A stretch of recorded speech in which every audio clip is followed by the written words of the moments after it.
Yo, hello everybody. What's the dealio?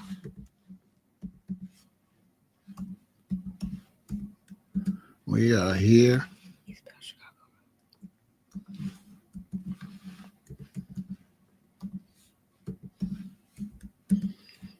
How y'all doing?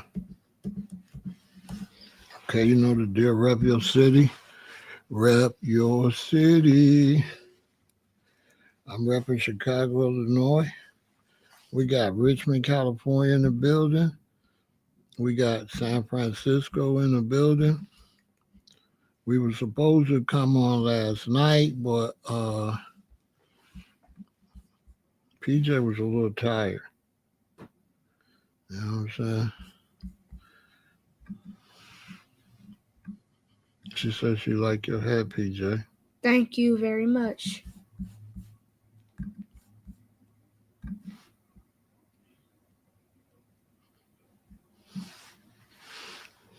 Indianapolis, Indiana. Vanjama, Liberia. Shout out to the brothers and sisters in Liberia. We got Atlanta, Georgia in the building. Of course, we got Indianapolis in the building. Where y'all from? Sorry we're a little late. Got caught up watching Raising Canaan. I got him watching Raising Canaan. I'm already, I think, on season 4 or 5, whatever the new season is. He's just on season 1. 2. I'm on season 2 now. You on season 2? Seriously? Yeah, this season 2. Is it? Oh, wow. Oh, wow. We went through that first season that fast? Wow. So I got him watching grown people stuff. Did you see anything interesting?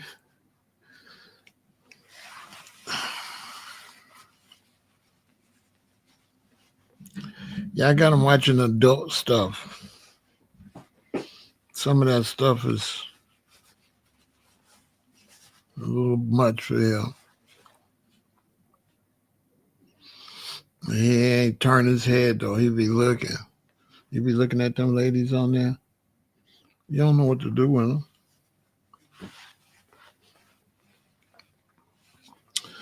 Why what, Mrs. Moore?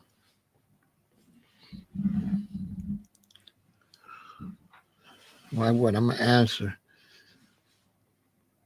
I'll answer you. Why what, sweetheart?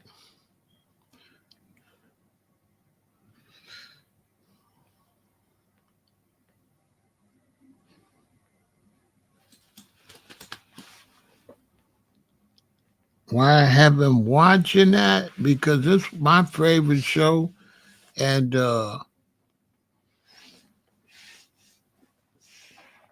wanted him to watch it. It's a lot of gangster movies and stuff like that. Got a lot of lessons in there. There's a lot of lessons, and at his age, uh, what he's watching, he sees it from a really good point of view. If he's older, 18, 19, he won't see it from the point of view he'll see it now. But when he see it now, and he see all them people losing their lives and all them people getting in trouble, he ain't gonna want to go that route. You think you'll want to be like any of them? Mm-mm. See what I'm saying? Plus, it's a really great show, so I let him watch it. And part of, when you're around a man, especially grandpa, you know, it's a little different than when you're around grandmama. You know what I'm saying? So when he's around his mother, is one thing. When he get around me, I let him watch what I'm watching. I let him watch, that's my favorite series, so I let him watch it. He love it. He'll watch it till he go to sleep. He watch it all day, series after series.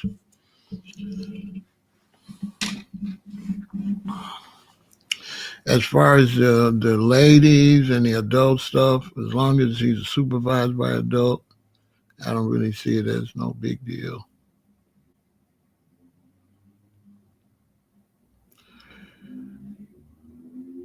A lot of times he's mostly raised by his father.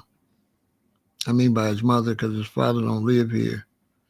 And his mother got a man, but a lot of times a stepfather don't want to is not going to really raise a son like his son, because the stepfather going to feel like he kind of got to stay in his place a little bit.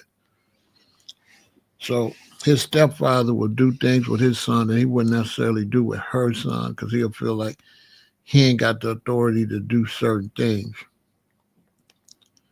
By me being a grandfather and being his father's father, I got the full authority.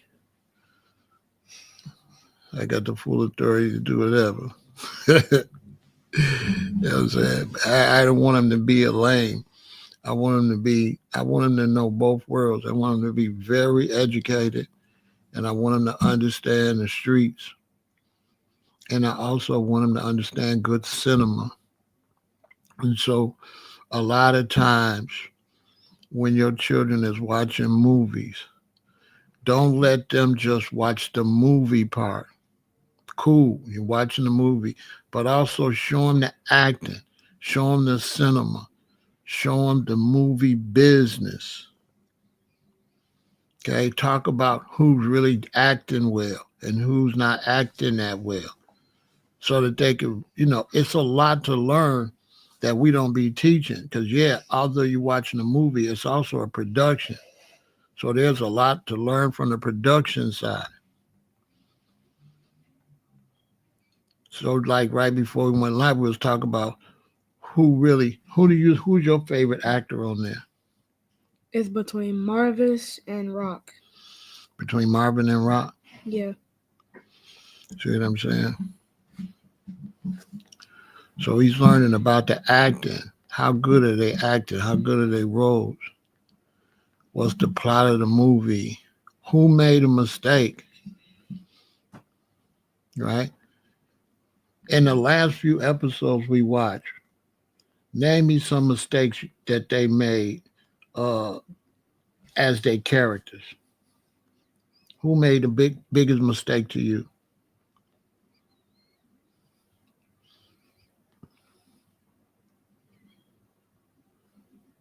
Kanan. Canaan, what mistake he made? What did he do wrong? He ain't kill. Huh? He ain't kill Howard when he was supposed to. What was he supposed to do? Shoot him 3 times. He only shot him twice. See what I'm saying? He didn't follow instructions.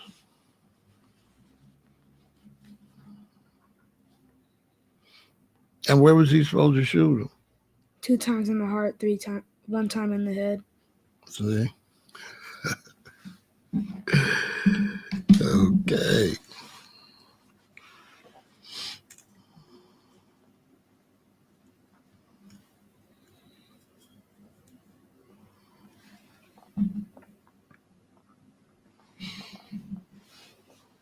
He was too young for the job. So it was a lesson for parents too. Like, she sent him, but he wasn't ready. It could have blew up in their face because he wasn't ready. He thought he was ready. He wasn't ready. He was biting off more than he could chew.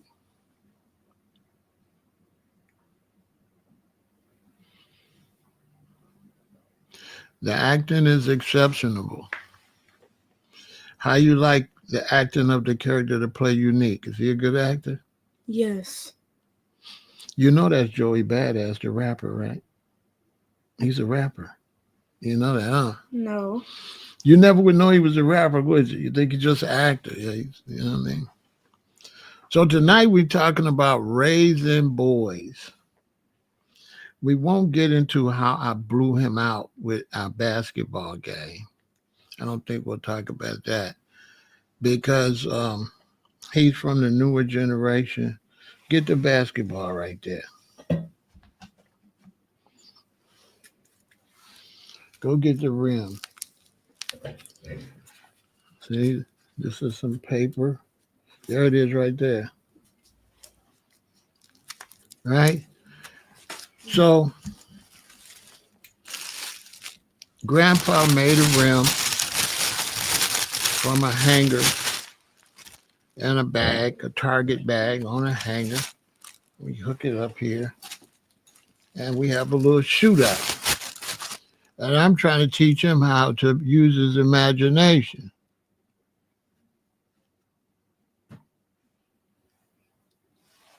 You know what I'm saying? So I'm trying to teach him how to use his imagination, right? So he'd be a real boy. You know what I'm saying? So I want him to be a real boy. I don't want him to be, I say, well, when you're sitting around the house, you could, use your imagination and be a boy. I don't want you to be soft. You know what I'm saying? So yesterday, I was trying to show him when I would be sitting around in my room that I was a real boy. And I didn't want him to be a bootleg, fake boy. I want him to be a real boy like Grandpa. So I said, let me show him.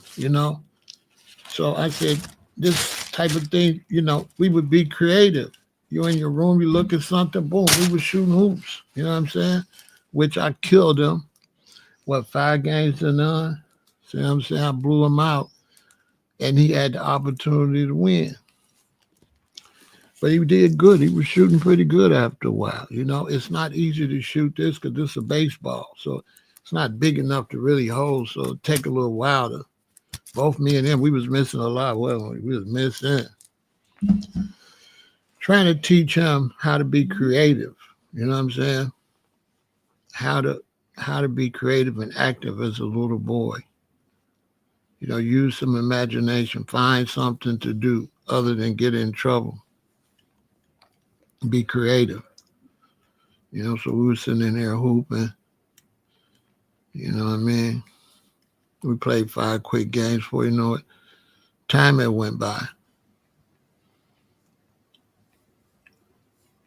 And so I want to talk about raising boys because raising girls and raising boys is two totally different situations. They both take a lot of work and a lot of creativity. It takes a lot of creativity for the girls, and it takes a lot of creativity for the boys. A lot.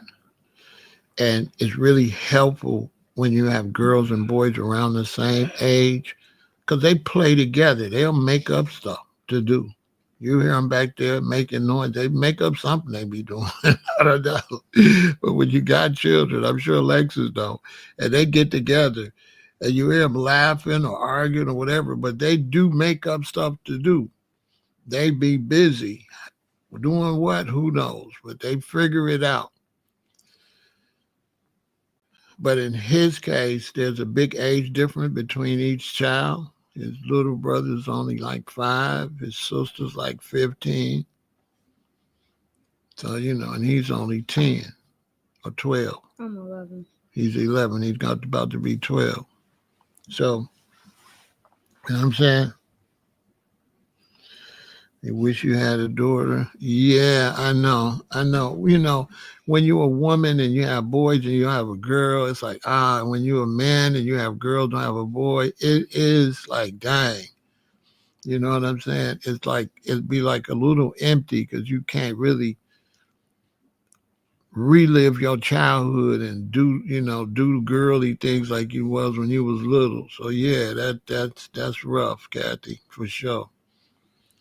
That's definitely rough. But raising boys, uh,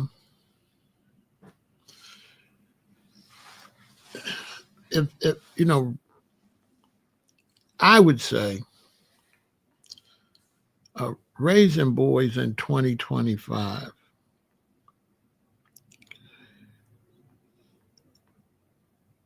I would say exposure is going to be the key. I think you want them to be highly intelligent. I think you want them to be good. But I think raising boys Uh, I think you have to take them on the dark side a little bit. I think when it comes to negativity, negative music, negative movies, I think when the parent exposes them, I don't believe that they chase it. I think if a friend exposes them, they'll chase it. So, in other words, by me having him watch these certain movies, gets it out of his system. He doesn't feel like, he won't feel like he's got, like, oh, you know, I don't want him to get with no dudes and see something and be like, oh, this is the first time he experiencing this. And he's feeling like, because that puts him in a following type situation. I want him, no matter where he goes, I don't want nothing to be a big deal to him. Like, I ain't nothing. You know what I'm saying? I don't want nobody to be able to wow him. And this is where we make a mistake a lot of times when it comes to the streets, when it comes to negative music, negative filming. I think, I think when you keep it away from them, I think that's bad. I think you should expose them to bad stuff so that you could be there to talk about it as they watch it. And so for boys, I think it's good to let them see stuff on the edge, take them to the edge so you can say, look at that, he's stupid, rather than they watch it on their own with their friends. Anything you think they might want to go do with their friends, do you want their friends to be their first exposure? Because their friends is not going to monitor what they're looking at. See, when he's watching, like, okay, we watching Raising Canaan.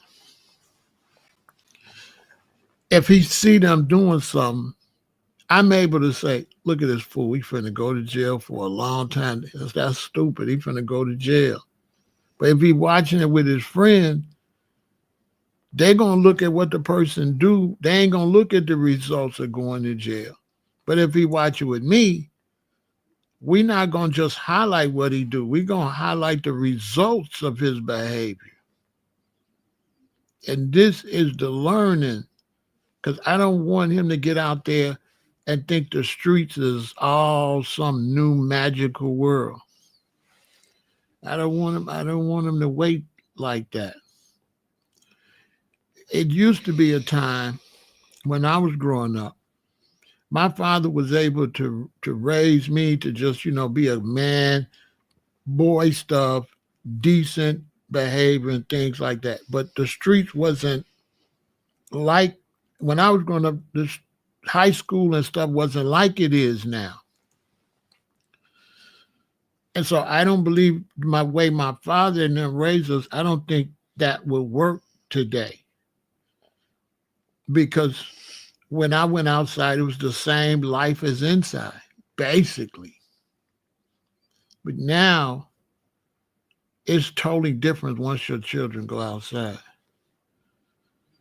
And especially with these cell phones and social media. And I think everything they be exposed to, they should be with a parent or a grandparent rather than some other children, so that they can get some feedback on what they're watching. And I've always been like that as a parent.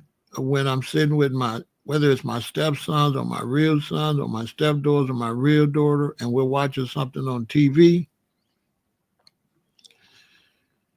and it's something that most parents wouldn't let them watch because the actors or what they're doing is ridiculous, I let them watch it. And I just talk about how ridiculous it is. And then they don't find it so great because I'm letting them watch and it's saying it's whack. So they really believe it's whack. But if I say, no, You don't need to watch that. They're going to always want to see it.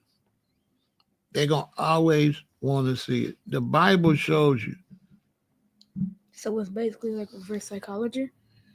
It's basically not really reverse psychology. It's a matter of exposure.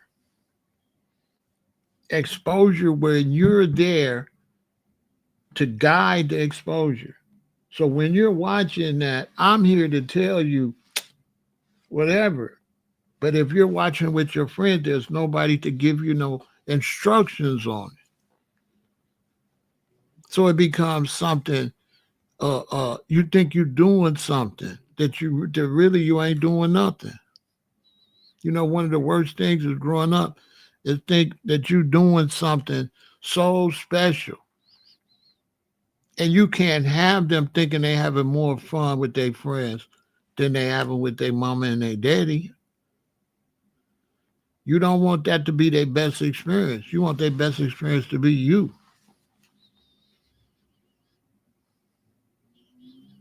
You don't want them to learn about the streets from somebody that's going to tell them about the streets in a way where they're going to go to prison. You want somebody to tell them about the streets in a way where they don't want to go to prison. You still want to expose them to the streets, but if you let somebody less educated expose them to the streets, they're going to expose it to them in the wrong way. And so I think a lot of these movies where these young men be doing this stuff and getting in trouble, I think that's the best thing to watch with your children. Because now you can highlight, look at this dumbass. Now he going to jail, right? And that we be talking, we be watching it. Yeah. We like, man, they be looking goofy, don't they? Sometimes, Would you want to do any other life how they living? See what I'm saying? It ain't cool, is it? It's definitely not cool. Would nobody want to go through what they going through? I swear to God. But if you watch it with some young people, they might say it in a way to make you think it's cool. But the way I watch it with them, it don't be cool. Not at all. They running and hiding and scared all the time and all, always getting in trouble. That's not cool. It's hot. Itchy. Because it's not breathing.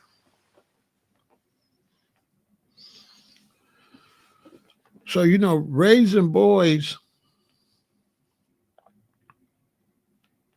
you have to deal with them at various ages, or the different stages with boys.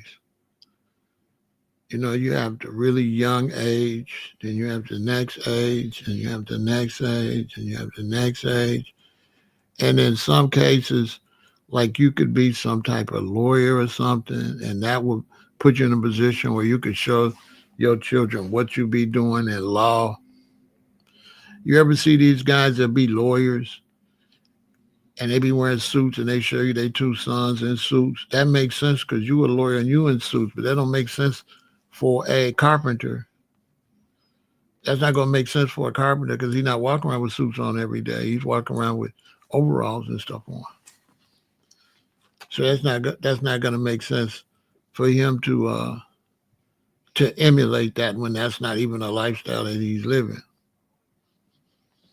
You only can expose what you know. You can't be exposing something you don't have no idea what you know. And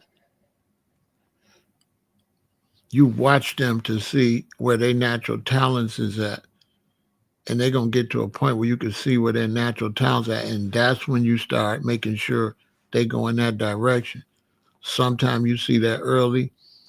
Sometimes you won't see that till high school. Sometimes you won't see it till college. It's not cookie cutter when you're raising boys. Every young man is different. Every young man is on a different time clock. So you can't raise him the way that man raised him. It doesn't work like that. It doesn't work like that. And this is one of the failures we have with black men because they're trying to use a cookie cutter approach. They're trying to show you somebody that raised their son like this, A, B, C, D, and think That's not going to work for everybody. It's not. It's a hand-on situation when you're raising boys. There's no other boy you could watch to raise yours. You have to raise yours according to yours. Okay? Are they really physical? Are they not that physical? What are they like naturally? Because you can't make them be something they're not. You trying to get the best out of the boys at what they got. You trying to highlight what they're about. And sometimes when you got too many dreams, that's a horrible parent. When you're trying to make your children live your dreams. It happens all the time. You trying to use them like your second childhood. You trying to give them goals, your goals. It's not for them. It's for you. It's not for your son. You trying to make your son do something you wish you would have did. But you have to see if he got the personality to do that.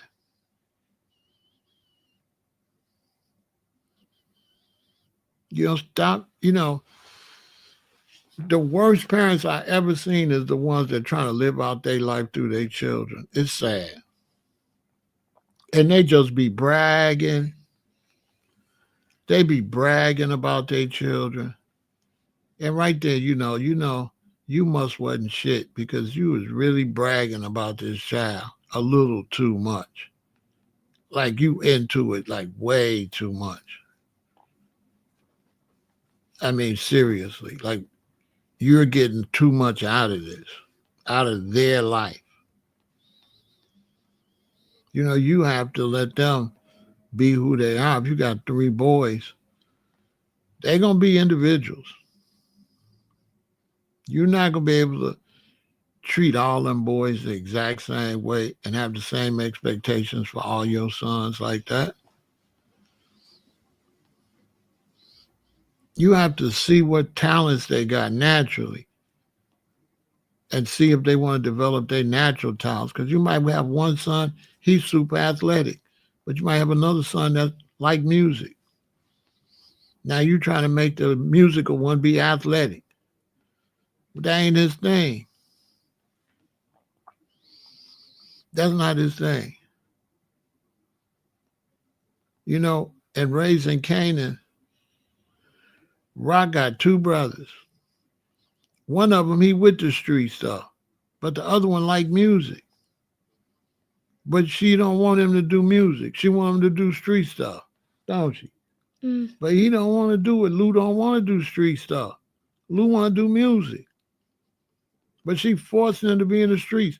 And is he cut out for the streets? When he went to do the hit, the man got away, didn't he? Yeah. See what I'm saying? Because he ain't cut out for it.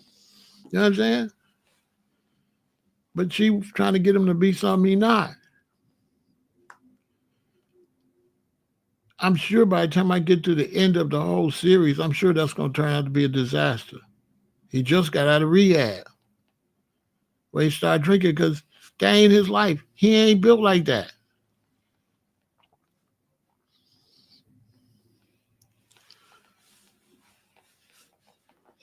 And so that's the good thing about these movies. A lot of movies, if you're watching with your children, pick movies that's going to have like life lessons in them.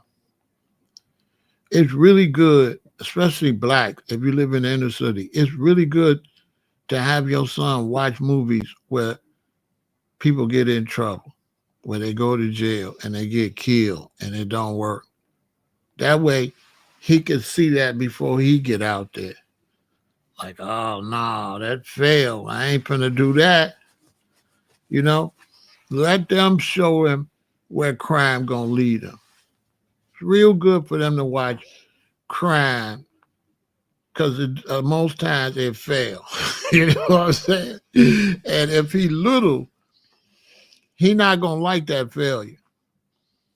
So that works real good for a little boy like this. Not when 18, 19, he don't think different. He'll think I could do it better than that. But when they little like this, it's a shock 'em. They be in the back of their mind, I ain't never doing none of that. I ain't doing that. I'm not finna get shot like that. I'm not finna go to jail like that. That's not happening. So age have a lot to do with it. That's why I'm exposing him to certain things now while he's only in the sixth grade, rather than waiting until he's in high school. It won't work. It'll be totally different in high school. It won't have this. It won't be as scary. The downfalls. It won't be as scary. Now, when you raising boys, you can't really play with them. This whole nice stuff all the time with boys, it don't work. Boys only gonna respond to toughness. They like it. They might not like it when you doing it, but they like it. That's how they made. And when you trying to take it easy on boys, that's not good. You gotta go hard on boys when they make mistakes.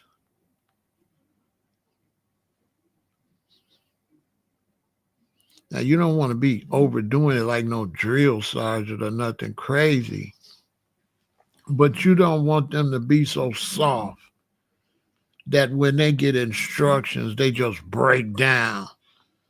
You want them to be able to, when they do something wrong, you want to be able to get on their case until they get to a point that don't really bother them. And the more you try to protect them, the weak they're going to be when it's time for them to be corrected.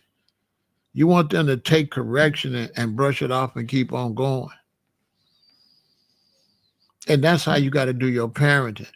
So if I get on PJ case because he did something and I'm really on him hard at 5 o'clock, if you see us at 6 o'clock, 6:30, you'll never know that happened. Because I just don't drill on that over and over. That happened, that's over. Then we just go and do something else. So I'll get on this case and go real hard. But then once that's done, right, then it's over, right? Right?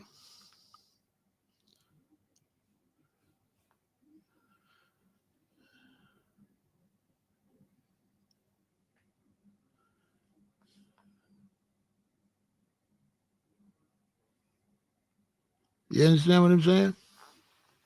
So with boys,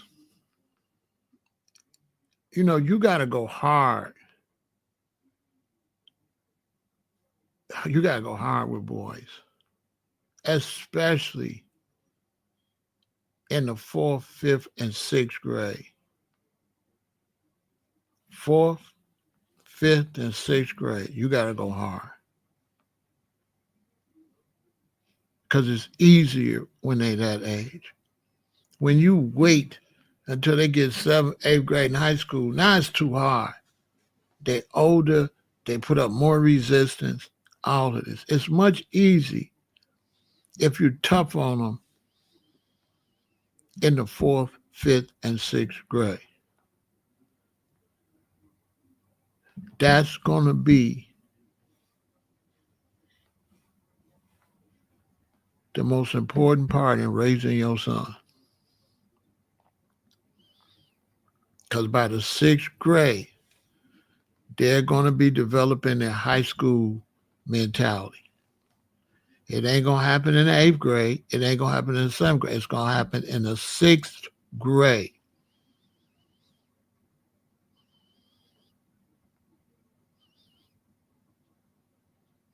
From halfway in the sixth grade through the summer, when they get out of school in the sixth grade, that's it right there. That's going to determine what kind of son you got. Right there. Right there. And so don't be playing with them in the fourth, fifth, or sixth grade. You already been playing with him when he was 2, 3, 4, 5. You've been playing with him. 6, 7. How long you gonna keep playing with him? His whole life? You gonna wait till he get in high school age, junior high? That's too late.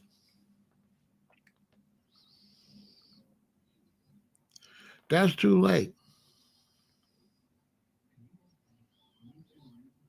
If somebody tease him and he crying, that's because you didn't tease him.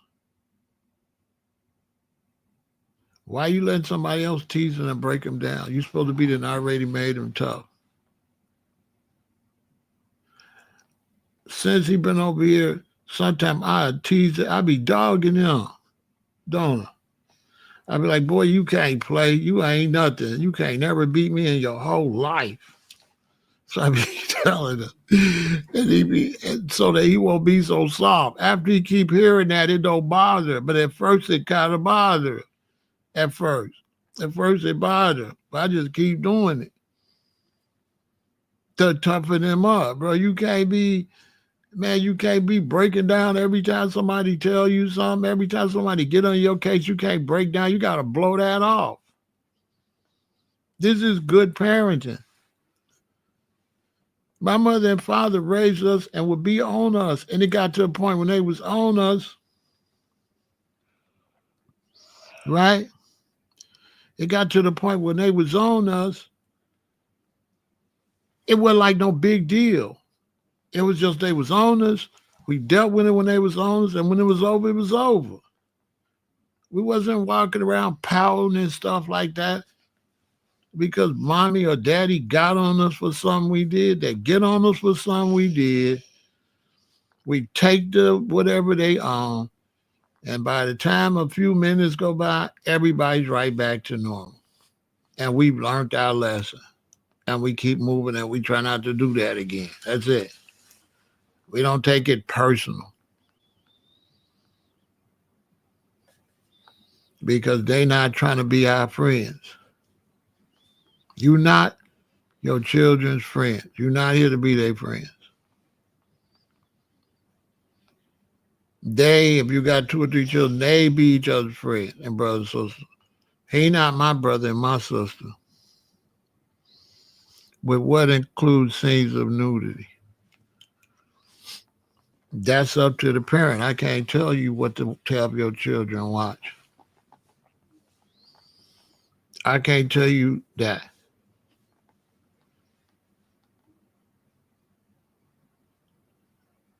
That's not for me to tell you. That's at your own discretion. You the parent.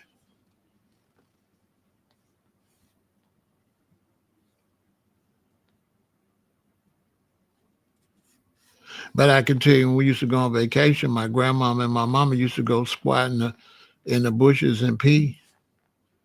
And when she get in the car, we'd be like, Mama, you squat in the bushes? She said, boy, everybody got a booty. It's like, everybody got an ass, boy. So my mother used to tell me, this ain't the first ass they gonna see, it ain't the last one. So that's on you. You know what I'm saying? That's not me to tell you what. I can only tell you what I do. Then once I say what I do, that ain't nobody business. So whatever I sit with them and show them, that's just what it is. Now ain't no other adult, my mama and daddy, to tell me what to do with my grandson.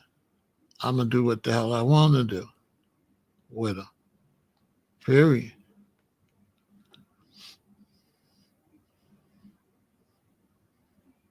This boy in the 6th grade. So if we put a movie on, you don't know what's gonna happen in the movie. But if I do put a movie on and they start doing some adult stuff, he finna watch it.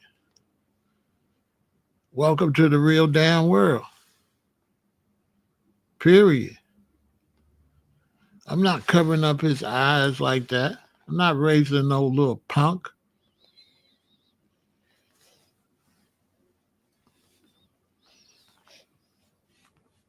You know what I'm saying? It is what it is. How long you gonna cover it up? Everything out there, they're gonna see it anyway. So you trying to protect a big old fifth and sixth grader, you tripping. What you trying to protect them from? Now you ain't gonna go and put on no porn movie or nothing like that. But when you put on movies, it could be anything can happen in a TV show.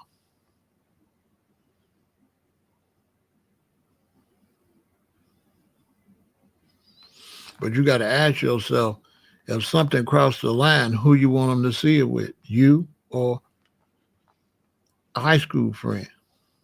That's what you got to ask yourself. The first time they start seeing stuff that people might say, who you want them to be around when they see that? You want them to be with a stranger, or you want them to be with you? You. Because they're going to see it. Now, who they going to see it with? It's just that simple. Now, you could try to protect them. I don't know why. They live in the real world. Protect them from what? From the inevitable? They're going to see it anyway. In 2025, 2026, 2027. The only ones is the little kids. That's why they be having on Captain Nemo and stuff like that. But I ain't finna be having him sit up watching cartoons. When he came 2 years ago, boy, you watch cartoons all the time, right? So every Mm-hmm. time he come, he watch cartoons all the time, cartoons all the time. He ain't finna be over here watching no goddamn cartoons all the time, big as he getting too big for that. We not doing SpongeBob. And he in the sixth grade. What music artist does the sixth grade listen to? Whichever music they hear. What did you ask? What do you mean? Why you ask me a stupid question? Whatever music they hear, if they get around their friends, you don't know what the hell they listening to. So that's a stupid question. What you mean? What music do a sixth grader listen to? You don't know. That's my point. Maybe that's why so many parents you shocked when you find out your child's a drug addict. Where did they get the drugs from? They didn't get it from you. Look how many parents find out their children is a drug addict. Where they get it from? That's the same question you asked me. The children on drugs, where'd they get them from? Maybe. Because that's what you just asked me.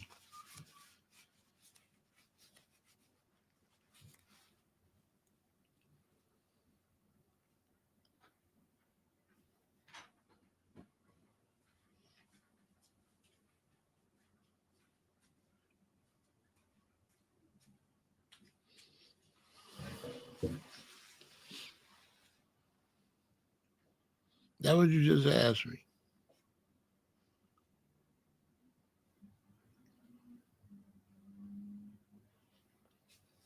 Like you could walk around with them in your pocket. You know what I mean?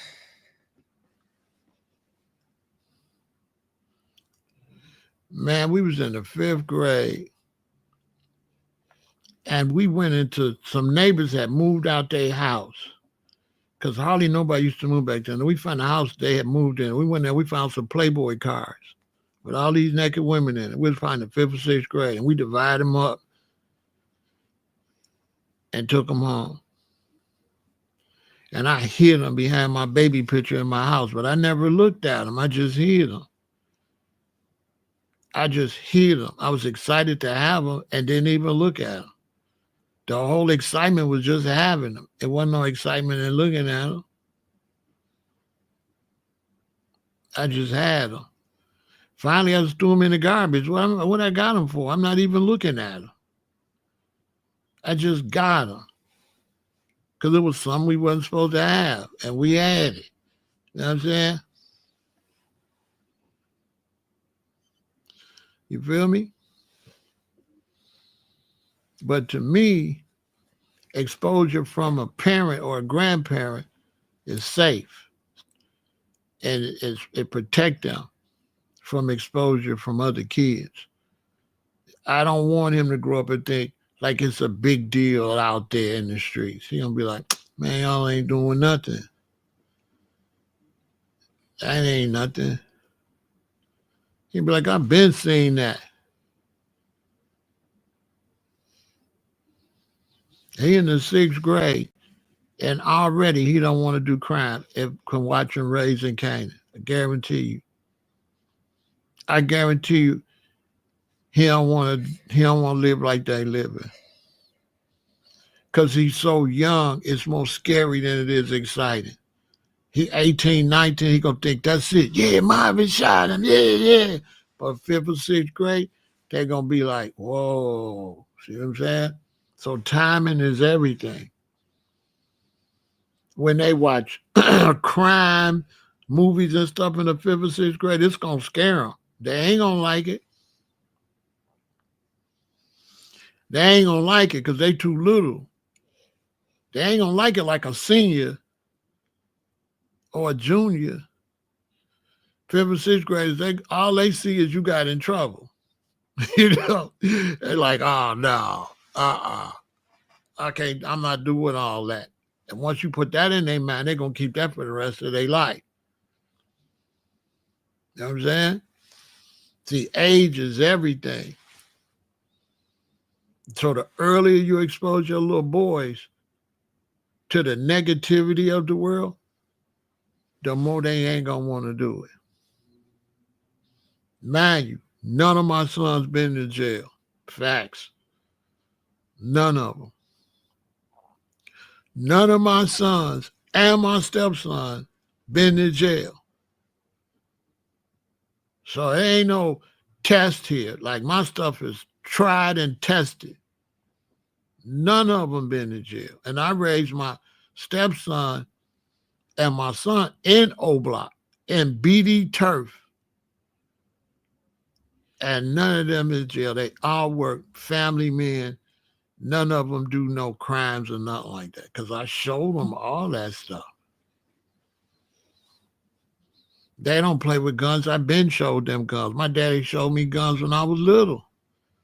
My daddy showed me how to put the bullet in the gun and shoot it. I was a little boy.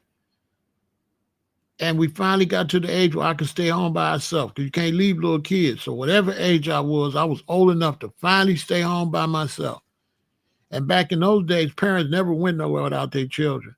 Maybe once a year. So they was probably going to some adult cotillion or banquet or something where couldn't no kids go.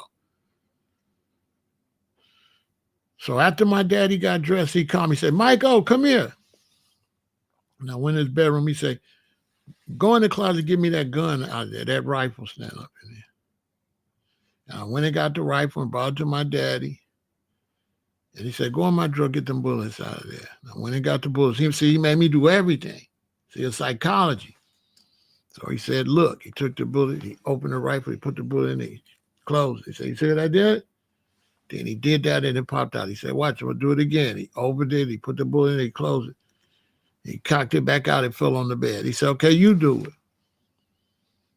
So I put the bullet, I picked the bullet up, I put it in there, I closed it. He said, okay, cock it back out. I did it, fell on the bed. So I do it again. I put it in there, he cocked it. He said, okay, good. You got it. He said, now me and your mama finna go out. And for some bitch come to this front door messing around, you raise this window up and you shoot that son of a bitch. Then you call Smitty. Then you call the police. Call Smitty first. That was my daddy's best friend, lived right up the block. My daddy told me if somebody come there playing, shoot him out the window. I had to be about the fifth or sixth grade. I couldn't believe he said that. I mean, I didn't, when he said it, it didn't sound crazy. It just, okay. It just sound like when he said, go take the garbage out. It sounded the same, like, boy, go take the garbage out. It sounded the same way. It didn't sound like, oh, wow. I was like, okay. Put it in there and shoot them. Got it. It wasn't like, oh, wow. It wasn't nothing like that. It just was more instructions. Like same way he told me how to cut the grass. Same way. It didn't really, I didn't ever think about it.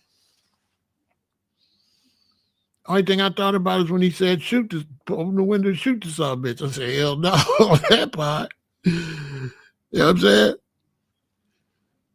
I was like, wow. You know what I'm saying?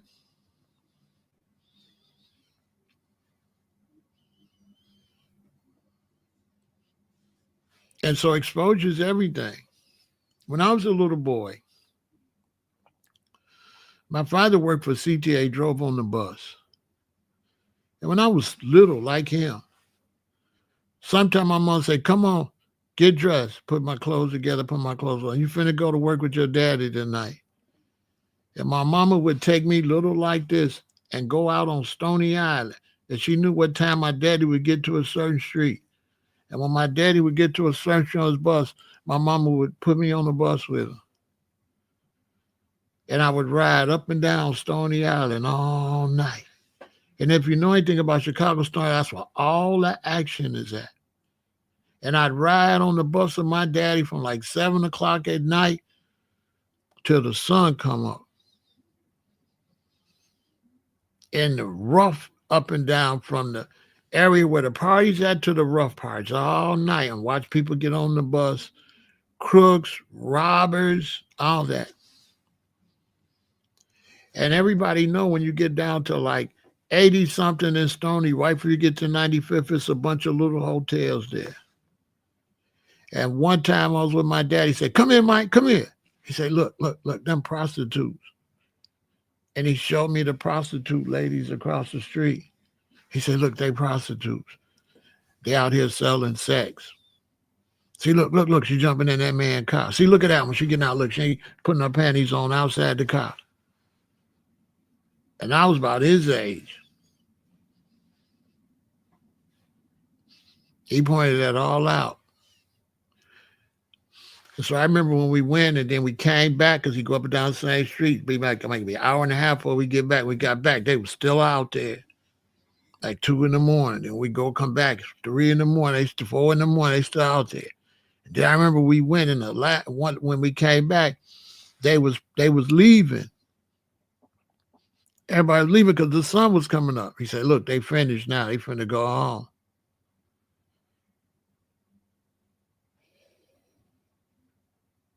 And when I went to school and stuff, I never thought about that. I never thought about that other than when I seen it. I never thought about it. I didn't grow home thinking about, oh, prostitute. No, it was to me, it was just like everything else he showed me. He didn't show it to me like it was no big deal. So I didn't act like it was a big deal. It was just something my daddy showed me. I never thought about it. I didn't think about it till I started going live and talking about growing up. And then I said, let me tell people about this. But I never thought about it. It affected me none. I didn't think about it. It was just like everything else he told me. How to nail a nail in, how to cut wood. They're the prostitutes. Look, they're the drunks. Yeah. Because he didn't say it in a way where it was stood out. He said it, see, look, they're prostitutes. Ooh. And it was like, okay, they prostitutes. He didn't like, oh, they prostitutes. Oh, he didn't blow it up. It was just, look at them ladies. See, they out street workers. He said it like it wasn't nothing. Like, Not a big deal. it's not a big deal. It's just people. So I didn't think it was no big deal. So I grew up and I would see prostitutes and stuff. I've been seeing prostitutes. Okay.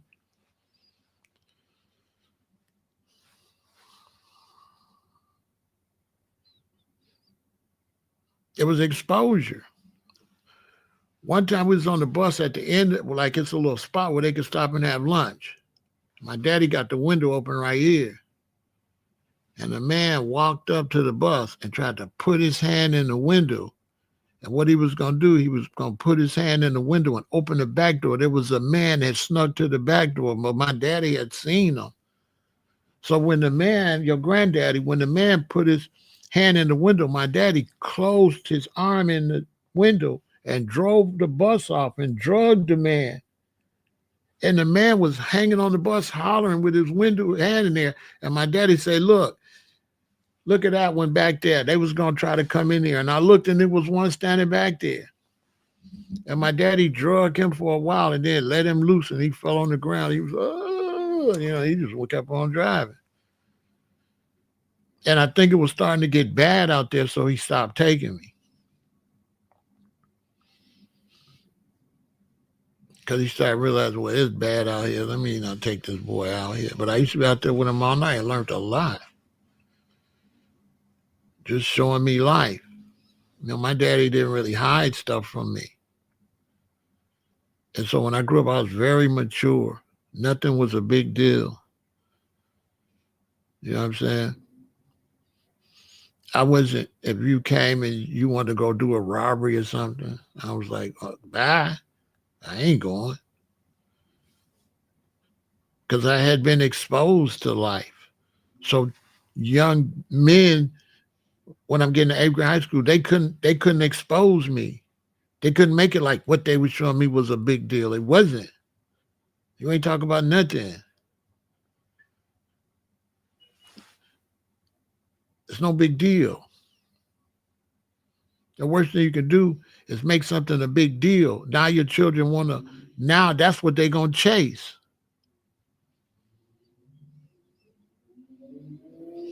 Yeah, your son watching a movie and then a scene come they naked. Don't say nothing. Don't point it out. Let it run and go. And then it won't be nothing to him. But if you be like, oh, hiding his eyes and all that, now you didn't messed up. Now you didn't make this a big deal. It's just another part in the movie. He's not even supposed to be thinking about that when the movie's over. It's just a movie, man. Unless it get like real crazy. But in most of these movies, they don't show everything. They don't, you know, most of these TV shows you watch, like Raising Canaan and stuff, they'll show them making love, but they won't really show it like a porn. Because a lot of times it don't even be the girl, it be a double, and they don't show too much like that. Not like a porn. They don't show it like that. You don't see no sexual organs or nothing. You just see them grinding on each other, whatever. But when I was little, we used to go to movies, see Superfly stuff, and they always had a naked girl in the tub. They was always give me your love, give me your love. Remember Superfly with that song? Well, when that song happened, what you think they was doing? Now, I'm gonna ask you something. When I seen Superfly and he was with the girls and they did the love scene, do I remember? No. I could not give you the details of none of the sexual stuff I seen in no movie I seen. Because to me, as a little boy, that wasn't the best part of the movie. I don't remember that stuff. I don't remember what Pam Grier was doing or nothing like that. I was too little. I never. That wasn't the highlight. The highlight was the main scenes of some fighting or something like that. But him with a lady, that I don't know. I'm only in the sixth grade. What that mean? I don't remember none of that stuff. I remember none of the explicit stuff that was in any movie. And even back then with Jim Brown, and my mother used to take me to see Cowboy, Jim Brown was always doing all this explicit stuff with these ladies. I don't remember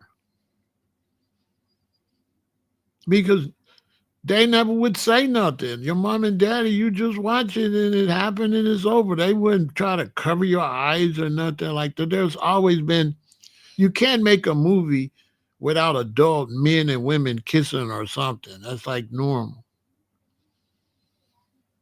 Now, how you gonna make a movie and it don't got none of that in it? How's that a real movie? A man's gonna have a wife or a girlfriend or whatever. The movie is for all ages. And when you raising boys, you have to be hands on with them.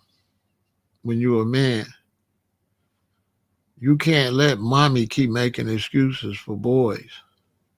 Mommy can't really raise no boys. because that's her baby. So she make excuses and he can't do nothing. Let her tell it. But with a man, he could do it. He can do it. You have to really make sure when you're raising boys, you got to make sure that nobody can impress them. You have to make sure that nobody can wow them. You have to make sure that the when it comes to seeing something they ain't supposed to see, they seen that with their daddy or their granddaddy or their uncle first, not no other little boy.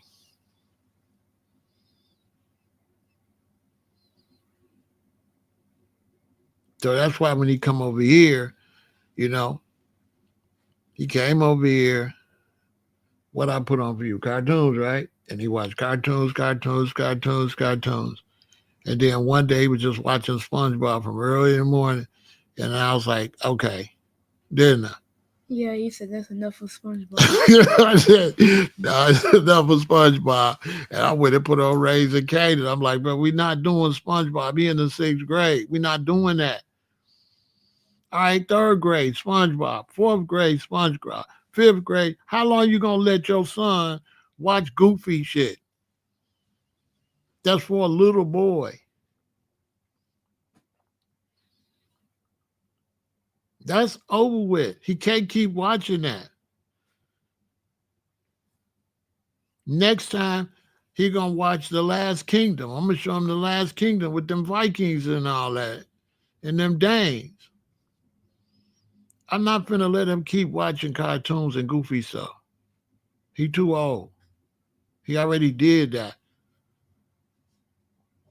That boy, this boy don't care nothing about no cartoons. He's seen the best of them. Ain't you? Cartoons a big deal to you? That man, this man have been, man, every time he come over there, he had the remote and he could just cartoon out. And he gets a little kitty out of him. He watched a bunch of cartoons. You know what I'm saying?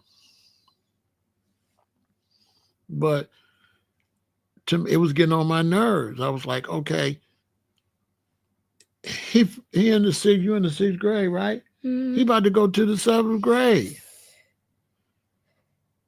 When I went to the seventh grade, I really wasn't doing uh Wally Gator and Mickey Mouse and Donald Duck and Bugs Bunny no more.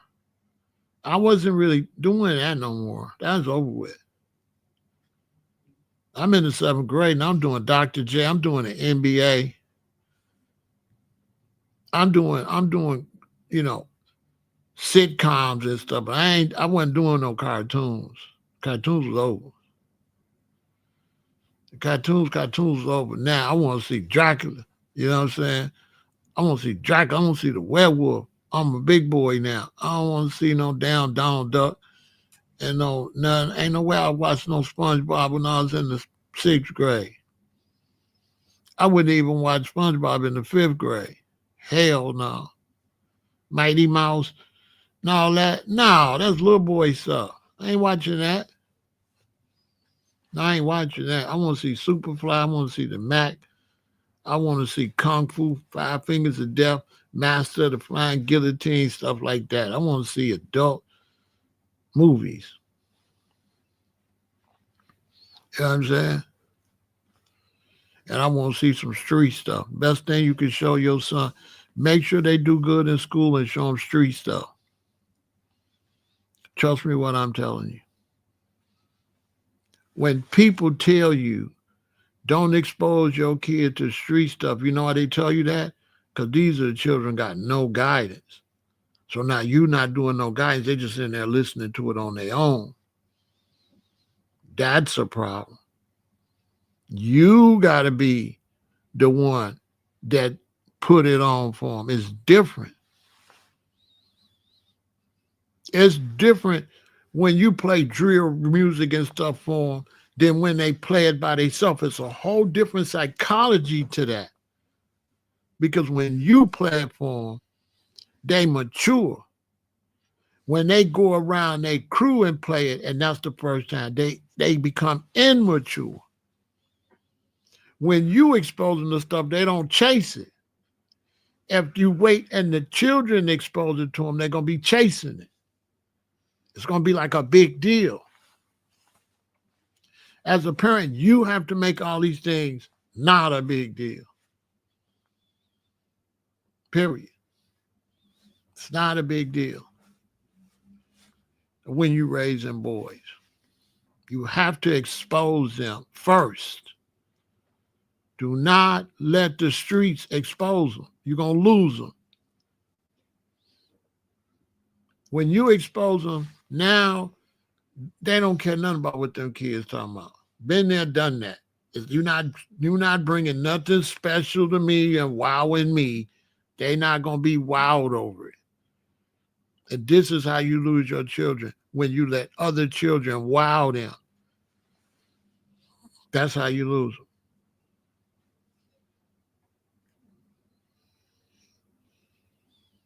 You have to be the exposure with boys. He getting to the age he want to do sports. Boys usually want to do sports in the 8th grade. They'll do some boys will do sports earlier, but typically for all of them to be there, it's the 8th grade. Because in 7th grade, some boys still won't want to do sports. Sports is really 8th grade and high school, especially school sports. Now, neighborhood sports, they'll do it. But school sports, young boys are shy. Boys are shy up until the 8th grade. You know what I'm saying? Boys are shy. Yeah, come back tomorrow, boss lady. You know what I'm saying? Boys are shy. Yeah, come back tomorrow. In the 8th grade. Boys are shy.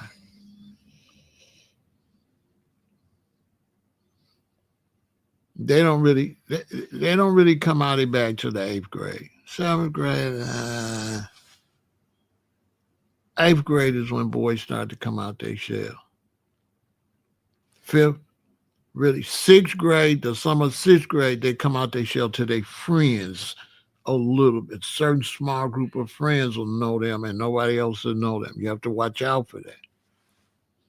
They'll get their little pack and you have to find out what they doing. You can't just let them, because they'll be way ahead of you and you think they're all slow and they be advanced or something that could be detrimental.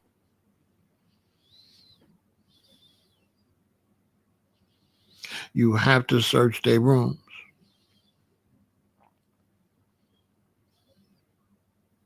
7th grade, 8th grade, high school, you got to search. And you got to search in a way they can't tell you search. Don't move nothing where they can tell, but you got to search. You got to search their rooms.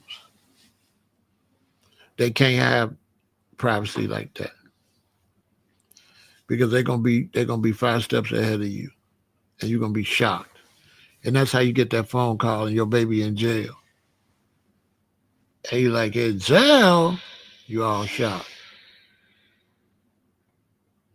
because you didn't play that little boy stuff, and he didn't play the little boy stuff with you. But when he go outside, he got two split personalities. The little boy roll with you.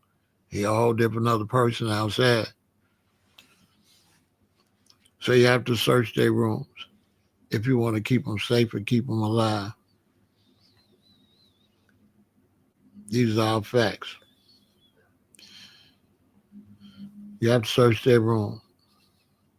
And mommy got to go hard. Everybody got to go hard. Not mommy go soft and daddy go hard. Everybody got to go hard.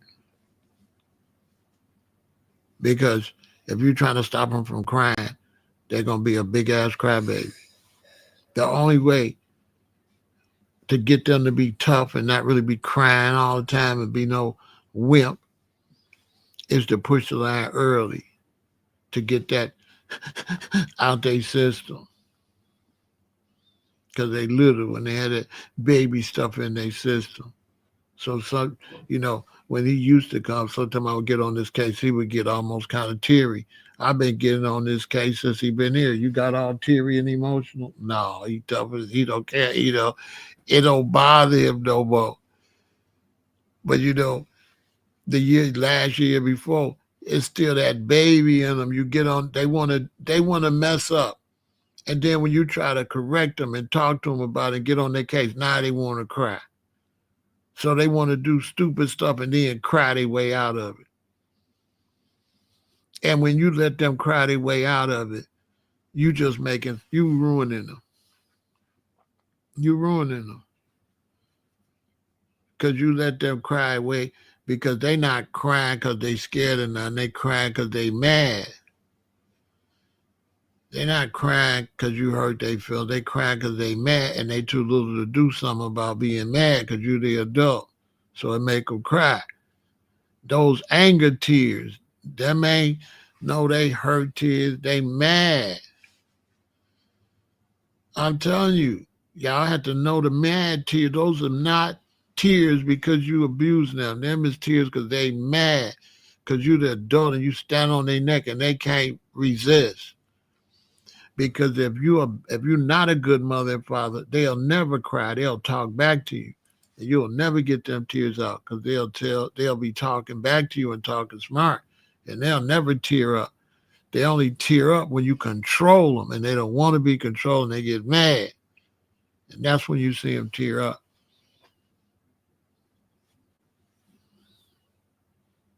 And that's when you don't give a damn if they cry. Cry, punk, and go sit your ass down and stop doing stupid stuff. Because yeah, you crying, and that's the same thing you're gonna be doing in front of a judge if you don't behave. And we see these boys get in front of a judge, they give you 15 years, then you in there crying. It's too late. You in there crying because that's your whole thing. You've been doing that your whole life, crying, doing stupid stuff, getting in trouble, then you cry when somebody get on your case. And now you done went out and did something, the judge gave you 7 years, 15 years. Now, you can't cry your way out, punk. I can show you a bunch of videos right now with dudes that did murders and all type of stuff, and now he crying. Why? Because he been doing that crying stuff, and his mom and them let him get away with it. He been doing all type of stuff, horrible stuff that a person that cry wouldn't even do. So on one hand, you're doing all this stuff like a person that don't cry, but all of a sudden when you get caught, now you're a person that do cry. Well, a crybaby not doing what you just did. That's how boys will do some stuff super, super crazy that older person do. But if you ain't raised right, then they'll cry like a third grader. He's 16, 17 years old crying in court because he done got 20 years. Because you didn't let him do that same. He been doing that his whole life, doing stupid stuff and cry his way out. Cry his way out. Because you ain't make him cry. You let him cry. But see, people like me, you do something crazy, you get to crying, that gonna make me mad. We gonna turn that crying up. You finna really cry. All that fake crying. You went out here and did all that stupid stuff. You think you could cry your way out of it? You think I want you to stop crying? I want you to cry some more. Because crying ain't gonna save you. It's gonna make it worse. Yeah, it's gonna make it worse because you're gonna keep doing stupid stuff and think you can cry your way out of it. Change and be mature. See him? His mama keeps sending him to me.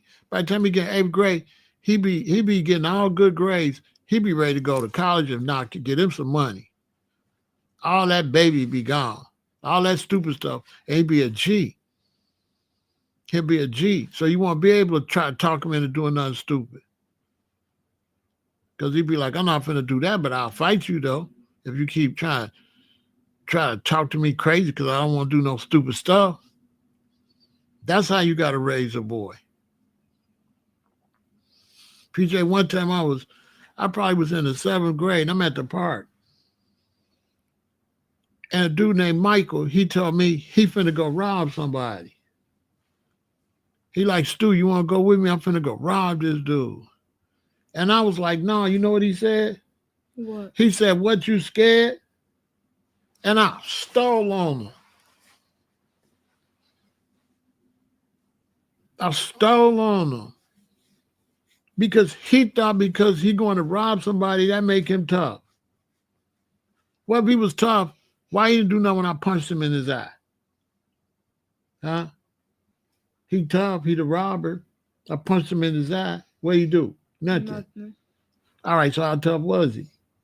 Not tough. But he a robber. Think about that. He a robber, but I punch him in the eye and he don't do nothing. That don't make him tough.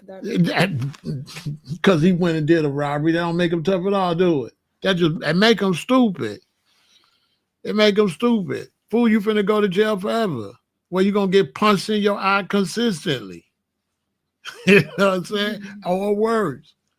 He tried to tell me, was I scared? Because I didn't want to do nothing stupid. Bro.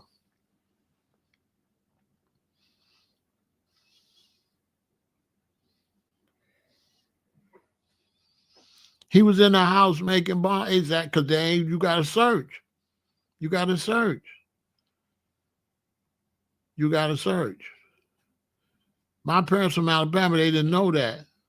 So I was a freshman with $400-500 hid in the room. Well, I'm up selling weed at the school. My parents didn't know because they was from the old school. They from Alabama, and I'm in Chicago. And some Alabama people can't raise no Chicago kid.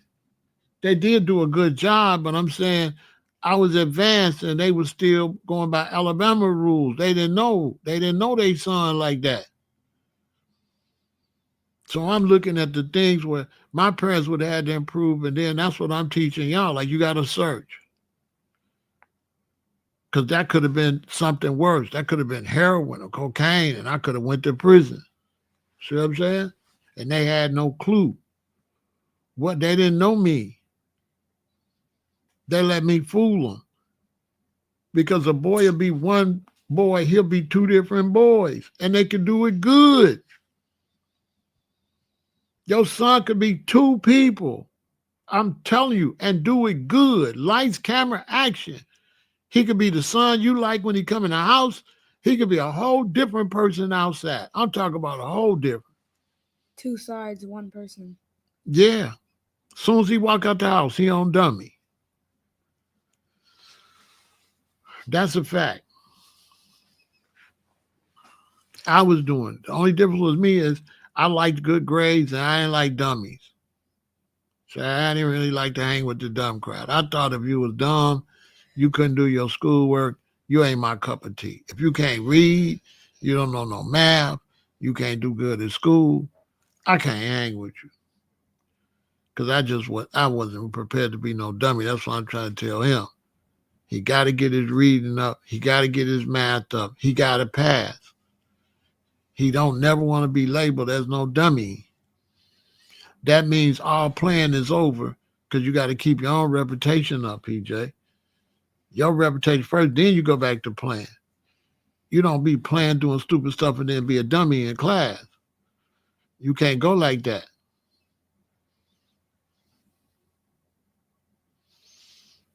That's what I'm trying to tell him, because he up at the school, I don't know what he doing, but he ain't doing his work. He not looking out for himself. He up there acting out and messing his own self up. And I'm trying to tell him, bro, don't mess yourself up. Pass. Do you want to go to school longer or less? Longer. Okay, so you want to go to sixth grade twice, seventh grade twice, eighth grade twice? You'll be in school forever. You want to get the hell out of there, so get some good grades and get out of there. You don't know, one thing you don't want to be is a dummy. Because once you're a dummy, don't let your boys be dummies. Because when they a dummy, they're going to have low self-esteem. Then they're going to go out in the streets to try to get some self-esteem. I'm telling you, and that's bad for boys and girls too. If you let your girl be a dummy, she's going to be slutty. because they're gonna be able to trick her out of clothes. If you let your boys be a dummy, everybody want to prove themselves, and he gonna prove himself with Right. crime in the streets. That's what he gonna do. If he don't prove himself in the class, he gotta prove himself some kind of way, and that's what his mama gonna lose him at. And when you got boys that got to get their grades, period. Ain't nothing popping you don't get your grades. Period. Period. Period. If you got boys, ain't none of that failing. Period. All things stop if they ain't doing nothing in school. If you a mommy and your boy keep failing in school, you is a horrible mother. You a horrible mother. You trying to be his friend. You trying to be the baby friend. Because you think it's a baby and it's growing up to be a man. But that's your baby. That's your baby. He 4, he your baby. He 8, he your baby. He 12, he your baby. He 16, he your baby.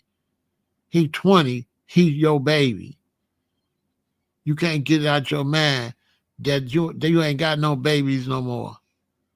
You ain't had a baby since the 2nd grade, okay? That ain't no baby. That ain't no baby.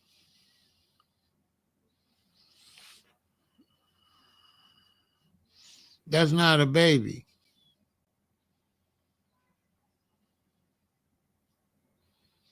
Period. You're going to lose them trying to baby them. You got to be hard on boys. Boys are designed for you to be hard on. Now, not abusive. Don't go from one extreme to another. Don't be abusive on no child. Your job ain't to make them miserable. Your job is to make them successful. So I ain't finna just, when he come over here, just make him miserable.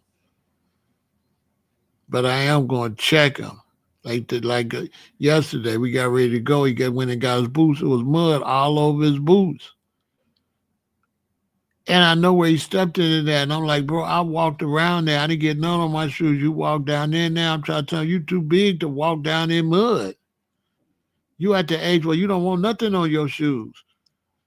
That's what I'm trying to tell. Like, bro, you too old to have stuff on your shoes. You want your shoes to look good. What kind of little boy stuff is this? So, bro, you just stepping down in mud with your shoes. You don't want your shoes looking fresh and you ain't seen the mud. You just left it on there. I mean, some nice boots, man, like some black Timberlands. I'm like, dude, you too old for your mama to just be buying you stuff and you just stepping all in mud and splashing all in mud where you can walk around it. That's little baby stuff. You ain't no little baby. If you was a little baby, you wouldn't have no Timbs. You wouldn't have these boots if you was, these boots you got don't match how you acting, dude. Keep your stuff clean. Ladies, you can judge a man by his shoes. If his shoes ran down and messed up, he ain't on nothing. He don't have to be dressed up. He could just have on some Dickies. He could just have on just some pants and just a shirt. He don't even have to be dressed up at all. But you look at his shoes, that'll tell you about him. That's how you know who you're dealing with.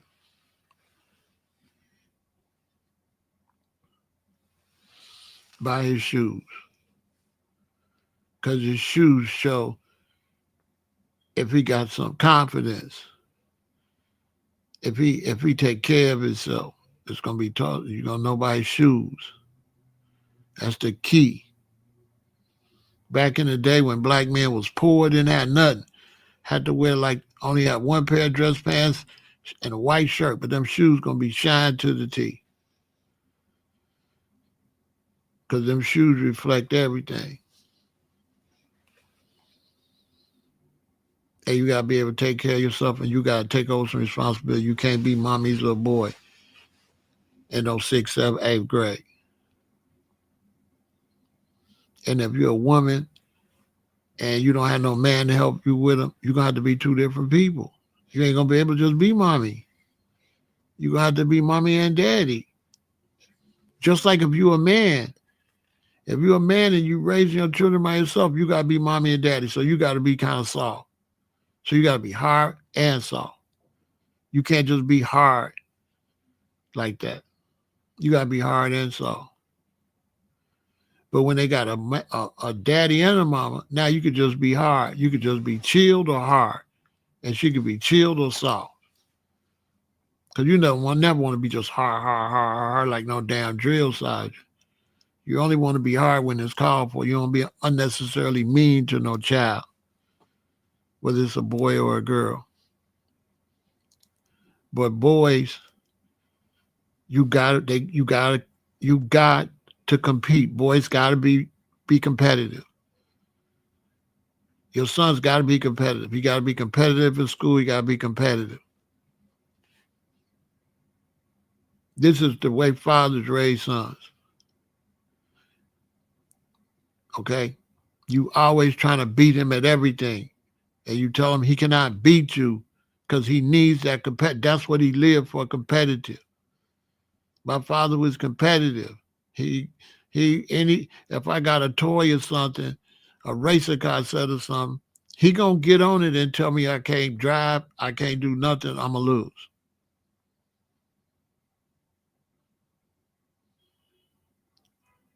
He gonna buy me stuff that increase my competitive nature. So he gonna buy me something where I'm challenging the game. Where I gotta get so many points to win the game. He'll buy me an arcade where you can shoot and you gotta get so many points. If you don't challenge boys, they can't make it because they're competitive. They males, they got to be competitive.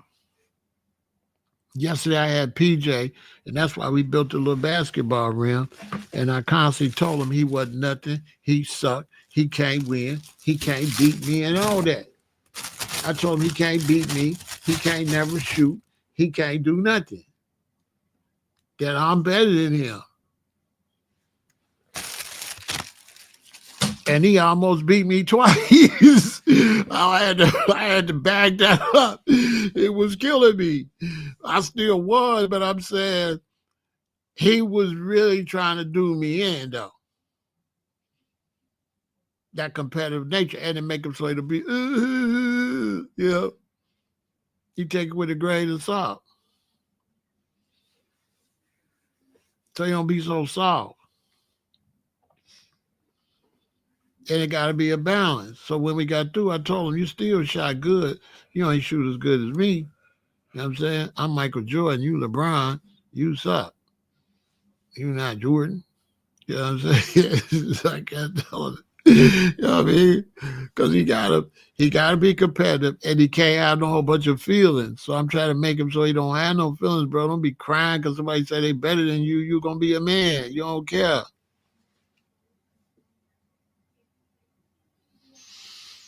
There are many, many successful men. There's gay men that's successful. What that mean?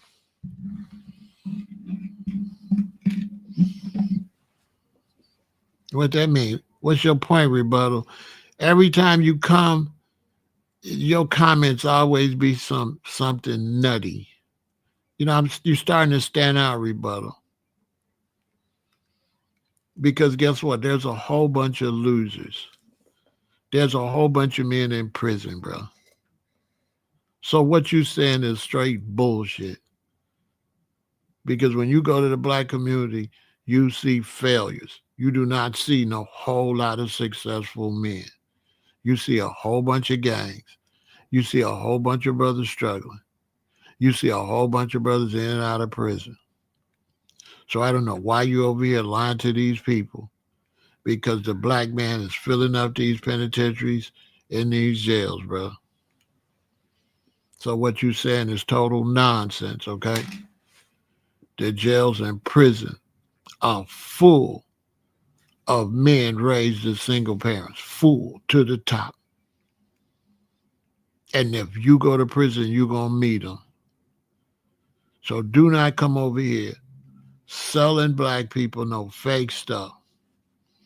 Rebuttal. Because you don't know what the hell you talking about. In Chicago, you'll die out here on these streets. Okay? Facts. So what you talk about is straight bullshit. And brothers like you be selling, don't be helping our people none. You be selling make believe stuff. I'm really getting sick of you coming over here because I'm starting to notice you as like some type of clown, because ain't no such thing as rebuttal entertainment. You know what I'm saying? Matter of fact, I just want to get rid of you, bro, because I don't do rebuttals. And I see that's your demo. Get your goofy ass off my page. You know what I'm saying? I don't mess with brothers like you. I should have paid attention to the name of his page, Rebuttal Entertainment. All he do is rebuttal shit. But he come to Chicago with all that successful black men to be slipping, he gonna get carjacked. You don't know what the hell he talking about. You, you know what I'm saying? We don't care nothing about the good. All we care about is the bad. When you go clean your house up, do you go clean the room that's clean? No, you go clean the room that's dirty. So that's what we concentrate on. We concentrate on the bad. We don't concentrate on the good. The good is fine. Okay? I don't like concentrating on the good. The good is fine. If you want to improve your community, you concentrate on the bad. That's where the improvement got to be done at. If you're a basketball player, your layup is great and your dunk is great, but your jump shot no good, what you going to concentrate on? You going to sit around talk about how good your layup is? In the black community, this whole thing, there's a whole bunch of successful men. There's a whole bunch of criminals too. So what is that? You know what I'm saying? The black man's not successful like that.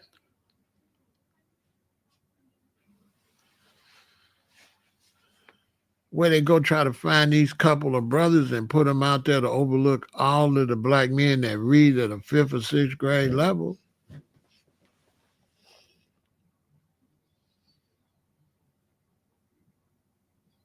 They have these HBCUs and they'll show you these black men graduating, but the HBCUs is a small amount of schools comparatively speaking. But when you go to all these universities and stuff, you don't be seeing no whole bunch of black people graduating like that. I just went to my daughter's graduation, and all them people was Asians and whites and stuff. It was some blacks, and over half of them was like Africans and from foreign places. It wasn't a whole bunch of black Americans though. That's a fact. When my daughter graduated, it wasn't a whole lot of black Americans from medical school. I'ma just tell you. It was rare when the black people got to cheer. Everybody had a weird name from some island or something. All of them was some Asian looking, Hispanic looking people, like these light people. It wasn't no black people walking across that stage like that. It was so rare. You could hear the black people finally when a black person walked past. All the names was foreign names. All of them. All the names was foreign names. That's a fact.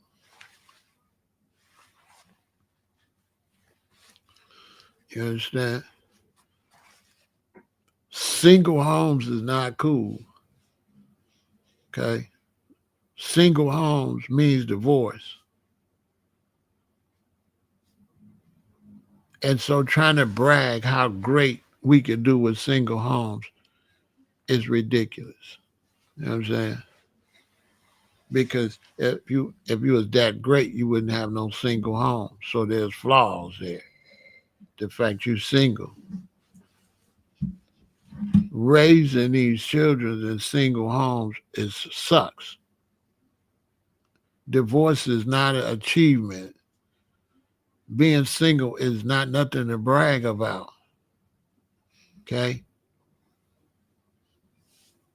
And these men, these black men being raised in these singles homes, a lot of them LGBTQ because they raised by their mommy. So he act like a lady. And that's a fact. That is an absolute fact. There's a lot of LGBTQ black men, a lot of them, and the numbers is growing. It's a lot of men that ain't getting no male guidance, raised by women. The successful ones and the unsuccessful ones. And these unsuccessful ones that's raised by women, they the ones doing all these shoes and stuff. They the ones the emotionals running around through the neighborhood doing all them shoes. Those they come from single families. They do not come from a father and a mother. That's a fact. Now you can go take this fake picture and find a bunch of black men that graduate to make it look like it's normal, but it's not. That's why the picture's such a big deal. You ever see these pictures they be taking of all these black people graduating successful? You know why that's such a big deal? Because it's rare. Because it's rare. You see them pictures where they show all them black men lined up in them suits and half of them LGBTQ. You can see they feminine with them old tight ass pants on and them suits on. And they be saying strong, they be saying black men, but some of them is black uh uh men, like half women, half men. When Yeah, they black men. They not black men, but because they males, they line all them prissy dudes up there, and you can see what they to be. They don't be married. That's not a win, but whatever.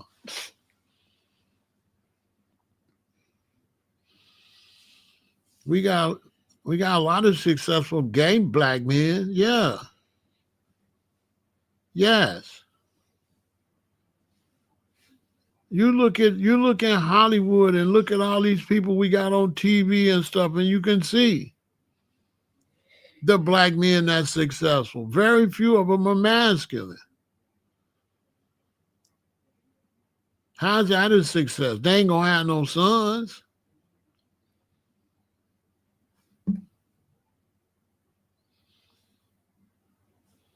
Come on, man. Every day that rebuttal come over here. I be watching certain brothers, and every day they come with like some negativity, and they be doing it slick. You know what I'm saying? After a while, I'm gonna catch you. I'm gonna get you out of here. You know what I mean? Because nobody want to argue with you every day with that nutty nut stuff. Go on your own page and get you some conversation and stop trying to piggyback off my conversations. And definitely don't go diss me on your page because I don't watch it. You're just wasting your time. Because this is a very serious situation when I'm talking about with us trying to raise our sons. We trying to raise our sons. Our sons got to get an education, and they got to dodge gangs, and they got to dodge drugs, and they got to dodge being hurt through white supremacy. So they got to be extremely smart because it's all odds against them. And you raise girls and boys two different ways, and this is what a lot of people don't understand. You think you're just a parent.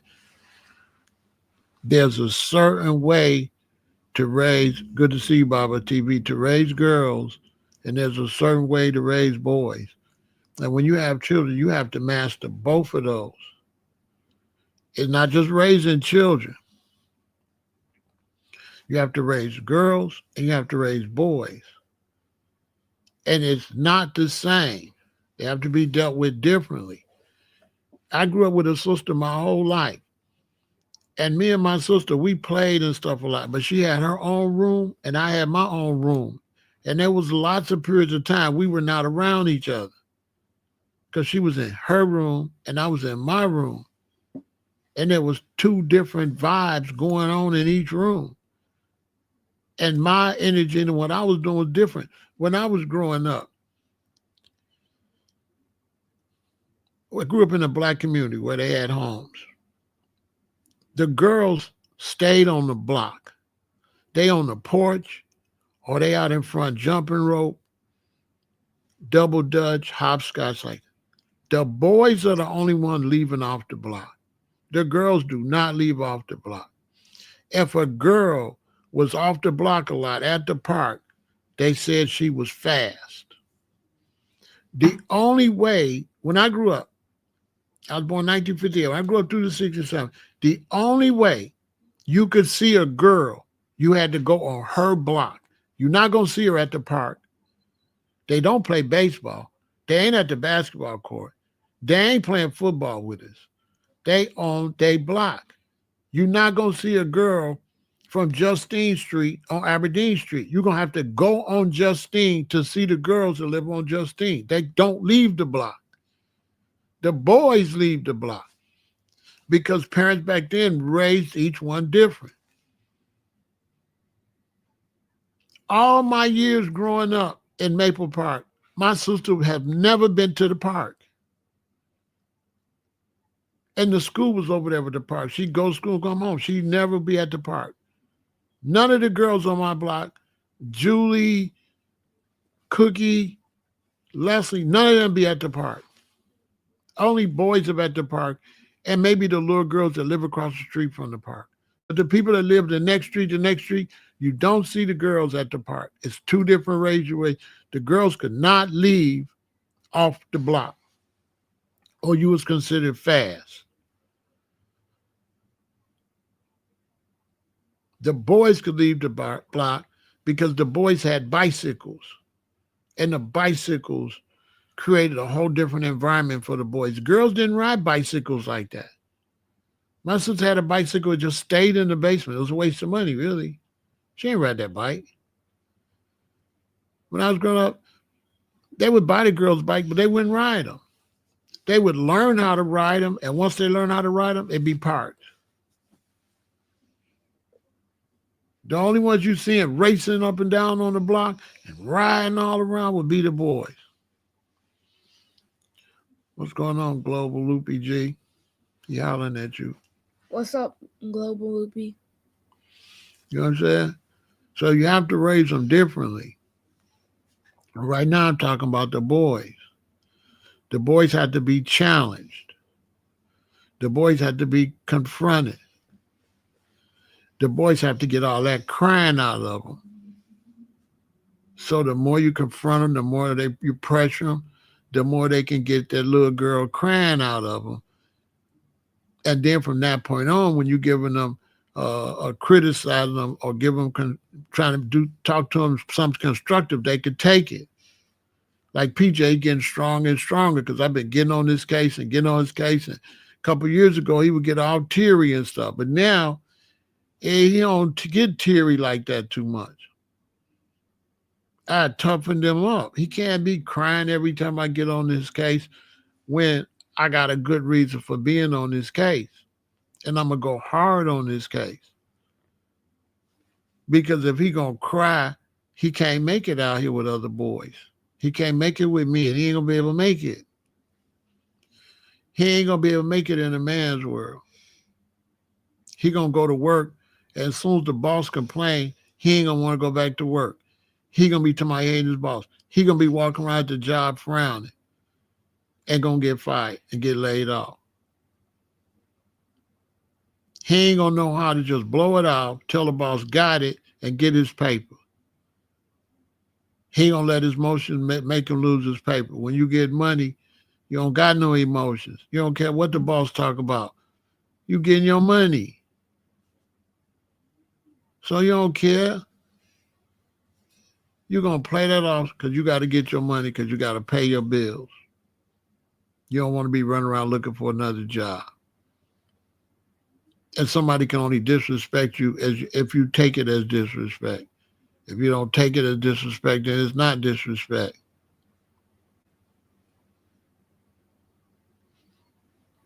You have to learn their personality, but the thing is, you don't care. you gonna get your money. You know what I'm saying? See, PJ, when you get a job, right? And let's say you get paid $15 an hour, and you get to work at 9 o'clock, right? When it's 10 o'clock, you say 15, right?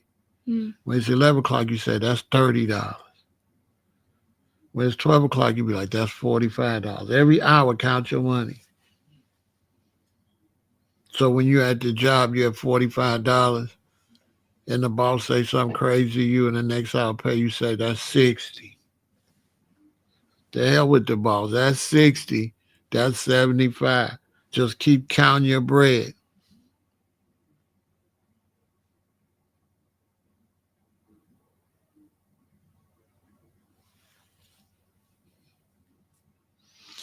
Right. You can't do all that. He ain't gonna be able to make it. He ain't gonna be able to make it. You know what I'm saying? See, Loopy G, your daddy was getting money. He wasn't having that. So he raised you to be a G. Your daddy wasn't having that. Your daddy like, boy, we get money. Boy, you better sit down. Because he taught you how to get money. But everybody wasn't lucky like that to have a father like yours.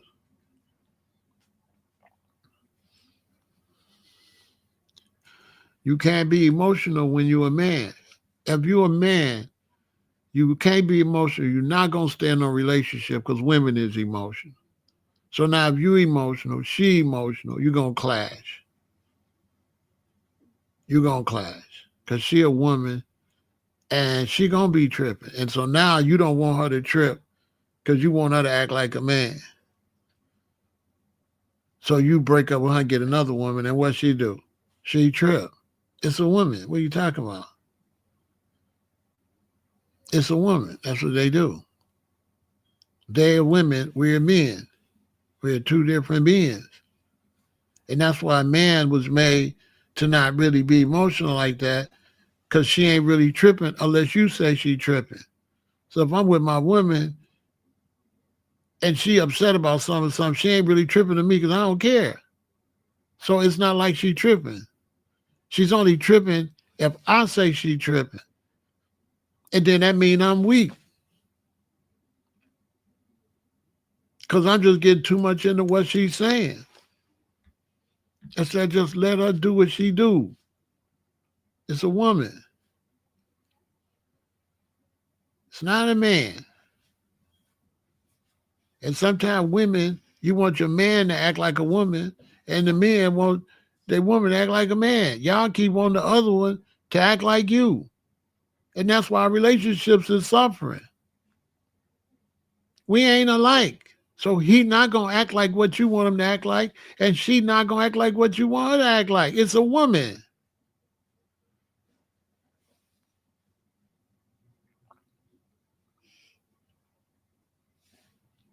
And when you got a woman, all the attention gonna be on you because you ain't got no babies. Because if you had some babies, she'll be dealing with the babies and wouldn't have time to be hollering at you.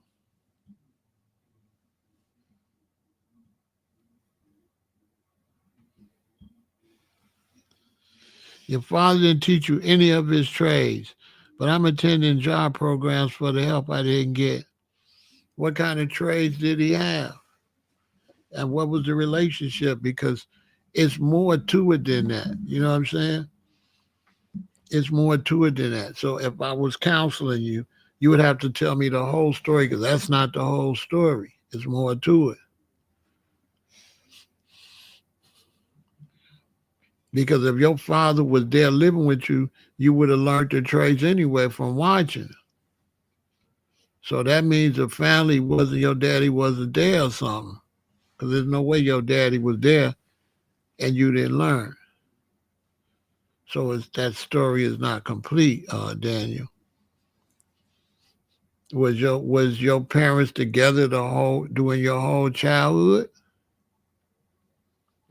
Daniel, was your parents together during your whole childhood?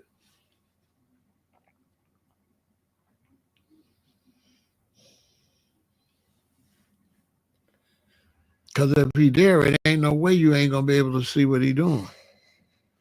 He ain't gonna have to teach you. You're gonna see it.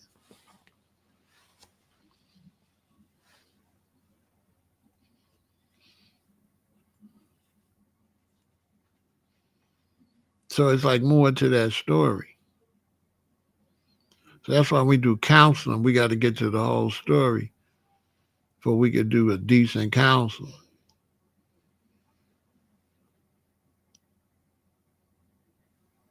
They was together, exactly. So you can't say he didn't teach you nothing. He wasn't there. How you gonna teach you if he ain't there, bro? Don't make sense. Right, he wasn't there. So how he's gonna teach you? So you just the hang up you got with your father is an unrealistic hang up. Him and your mother didn't get along, and that's the end of it. That's the only reason you suffered because him and your mama didn't get along. That was really the problem. He's not coming around your mama to teach you nothing. He can only teach you if y'all got a strong family and mama and daddy together. If mama and daddy not together, then how you got a daddy? You don't got no daddy.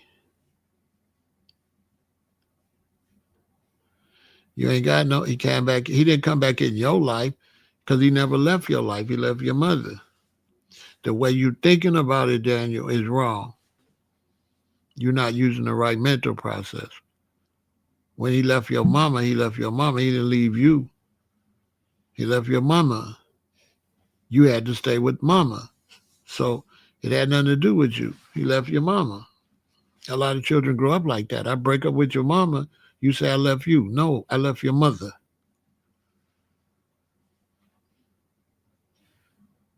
Now show me how I could leave your mother and stay with you. You know, come on. So he left your mother. So you're saying that in a way to hurt yourself. You're sending yourself through unnecessary pain, unnecessary disappointment. You understand? You're blaming your father for their relationship, which got nothing to do with you.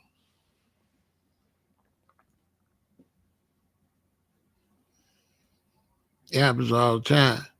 They be like, my father wasn't in my life. That's not the true story. Now, your father wasn't in your mother's life, and you live with your mother, which sounds totally different. See what I'm saying? It sounds totally different when you say, my father left my mother. But the people don't say that. They say, my father wasn't in my life. No, your father wasn't in your mother's life. And mommy had you. Daddy don't get pregnant. Men don't get pregnant as Yeah, well. men don't get pregnant. So if I have some sons by a woman, if I have a son by a woman and then we break up, my son gonna say I left his stupid ass. But no, I didn't leave you stupid. I left your mother. What are you talking about?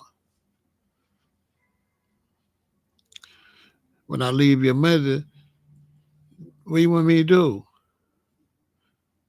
I can't make your mother stay with me. We can't. Me and your mother can't stay together just because we had you. All right? And the women keep the children. So the men get a bad rap.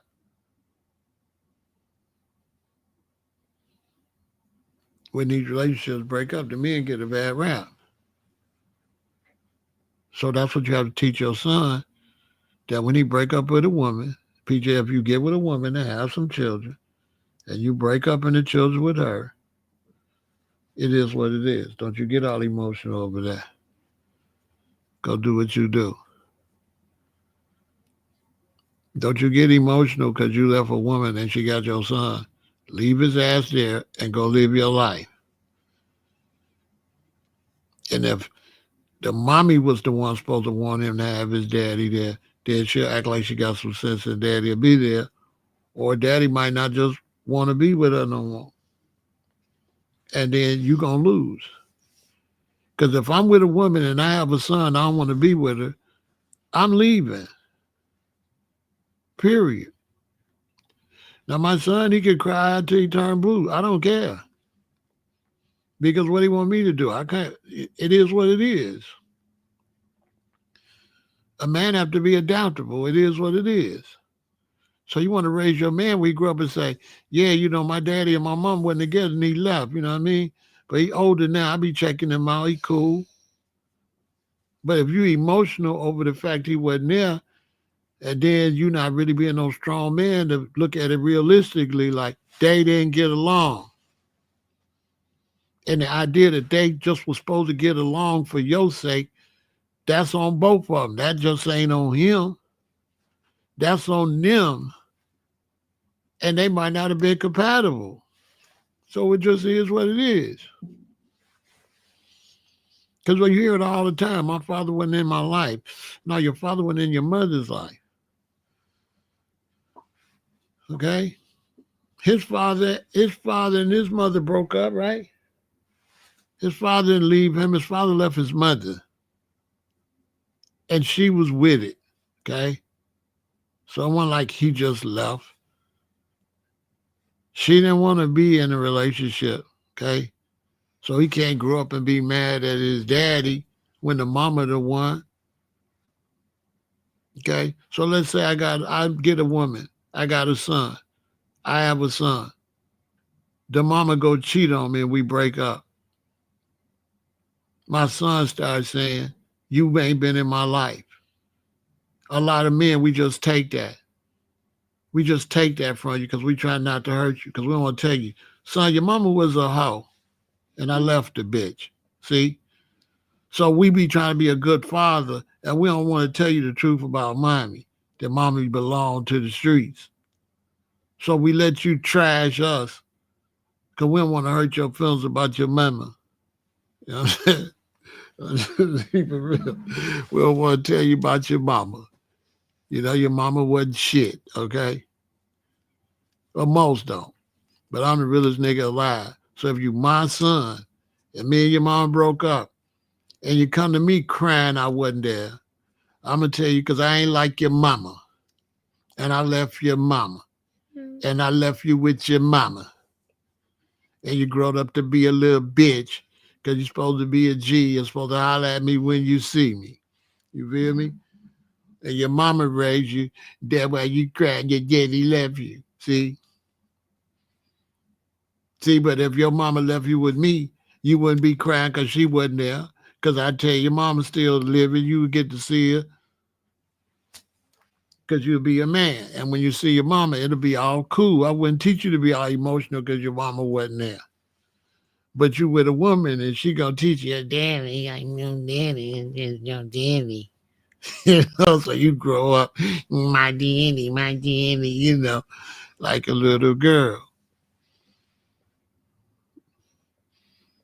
Basically, because we get the short end of the stick. You know what I'm saying? When you're a daddy, you get the short end of the stick. She automatically could keep the baby. And it is what it is. Most of these boys that's upset, they upset over their mom and daddy relationship, not over them and their daddy relationship. I can't have no relationship with you if I ain't with your mama. There is no perfect relationship once you break up. Once you break up, it's gonna be weird. The only way you can be 100% great father is when you wake up, your children's in the same house with you. If I wake up and my son's in another household, then I cannot be the perfect daddy.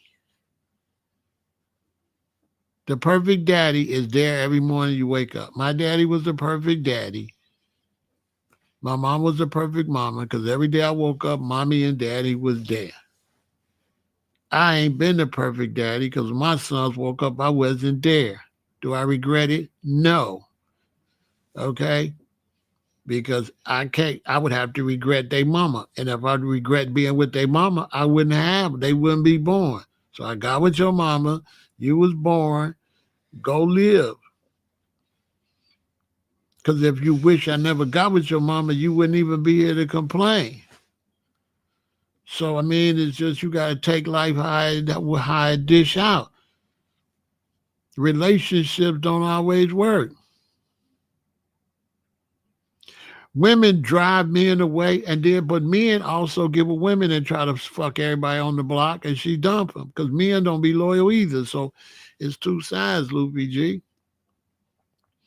Men be running over women too and sleeping with everybody, a girlfriend and everybody. A dude to be married and try to sleep with your woman. So it's not really men or women. It all depends on It's the both. relationship. It's both. It's not men or it's not women. Both. Both of It's them. it's it's some in both sides. It's some in both sides. So you got women.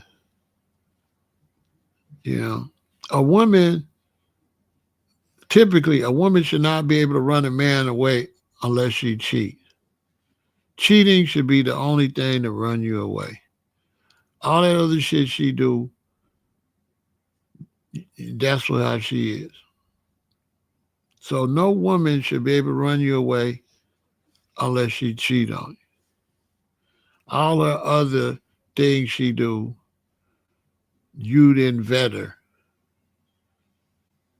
You know what I'm saying? Because this is what my father told me. See, it's something wrong with everybody. When you talk to women, my daddy said, it's something wrong with every woman. Now you got to find one that's something wrong with them that you can live with. He said, this one drink too much, this one talk too much, this one shop too much, this one nag too much. He said, find one that you can live with it and do it. Men the same way, ladies. This man that, this man that. I know women that broke up with their man, said he wasn't this and that.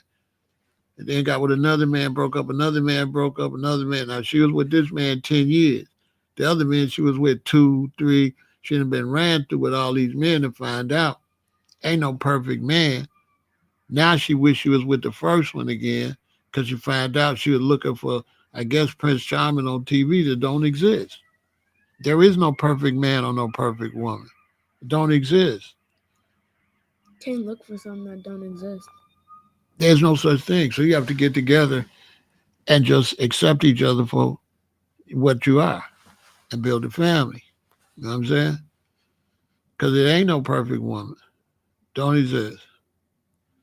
And it ain't no perfect man. The old school parents, my parents and that group, they knew that. But the next group didn't know that. We thought we could find somebody perfect, but you can't. You can't. On top of that, everybody don't even live long. So you can marry a woman and boom, she get breast cancer, she gone. Boom, she get in a car accident, she gone. You marry a man, boom, he shot, he gone. Boom, car accident, he gone. Gone. We got a situation in Chicago where a lot of these women are singles because their baby daddy's dead. Baby daddy's dead. You know what I'm saying? And so reason people stay married a long time because they accept the fact that they got faults and they try to stay with each other because it's going to take you until you 50 years old before you all have the perfect marriage. Your marriage, when you get together, your 20s, 30s, and 40s, it's going, all of that is a growing point to be fixed. And then you 50, and then that's when you live 50, 60, 70, 80, 90 on. That's another 50 years you stay married. So you count the early years wrong. And that's the bad food and all that because you die early. So you think you old. But typically, how could you be, if you 50 and you live to be 90, how could you be old at 50? You can't be old and live 40 years old. So we got old mixed up. That's hurting relationships. So a lot of people don't understand that you really build in a relationship from 50 to 75. That's the prime time to really build. But we got our timelines messed up.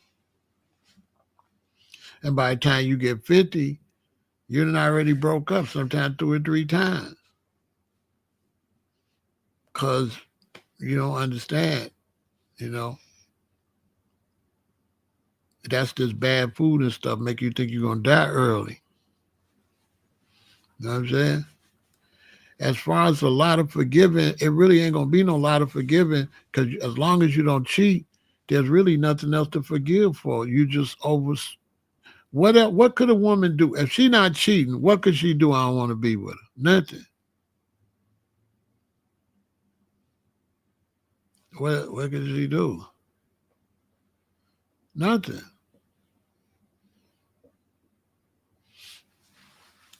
It's sleeping with other people that ruin relationships. All that other stuff ain't worth getting a divorce for. The problem with relationships is stop lying. If you stop lying, you have great relationships. Your relationships are horrible because you be lying. That's why relationships are no good in America. Because you lie. You stand there and you say, through sickness and through health, for better or for worse, for richer and for poor, till death do us part. You don't mean none of that shit.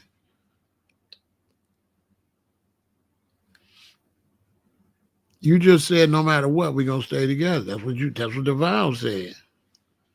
You said for better or for worse. So when it got worse, you got a divorce, right? Well, you was lying. You was lying. Like you just up there. One reason relationships don't last, because you're not listening to the vows. If you listen to the vows, you would stay married. You just up there lying in front of the eyes of God. You go get this church. You say you get married in front of God, right? Right? So you say you're going to stay together for richer or for poor, through sickness and through health, for better or for worse, till death do you part. So when you go and you cheat, you just lie. You just lying. You standing in there lying.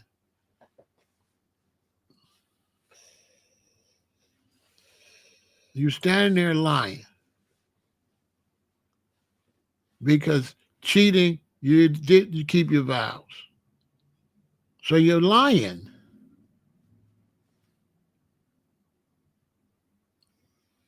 That's what's wrong with marriage. That you're lying. That you're in there saying stuff and you don't mean it. Think about it. You both make vows and you be lying. Don't make promises you can't keep. Then don't get up there and make them vows. You make them in front of God. So if it's really a God like that, and you make them vows to God, what God's supposed to do to you? If you stand in front of God and say, in front of God, you're gonna do all this, you don't do none of it. Ain't you lying to God?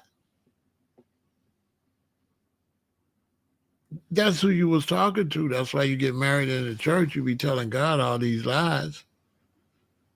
That's who you vowing to God, I thought, and to each other. So that's the only problem with marriage is you be lying. You not really take no vow. So that's why you can't do no business with people because they'll be like, loan me $200, I'll give it back to you Friday. And what do they do on Friday? Because they don't give it to you. So the same thing wrong in society is what's wrong in marriage. You just be lying. You be saying you're going to do things that you ain't going to do because your vows don't give you no way out but death.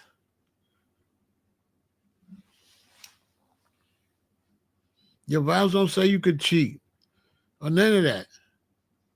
It say you're going to be together till death do you part. And you say, I do. And she say, I do. And then you don't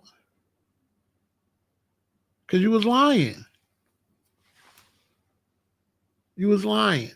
And sometimes you want to have a big expensive wedding and stand up there and lie. Spend a whole lot of money and be lying. Because at your wedding, you say you'll never break up.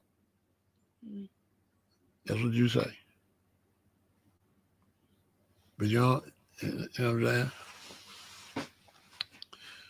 And you don't live by that. So that's why relationships ain't no good. Relationships ain't good because you liars. You just up there. He's up there talking.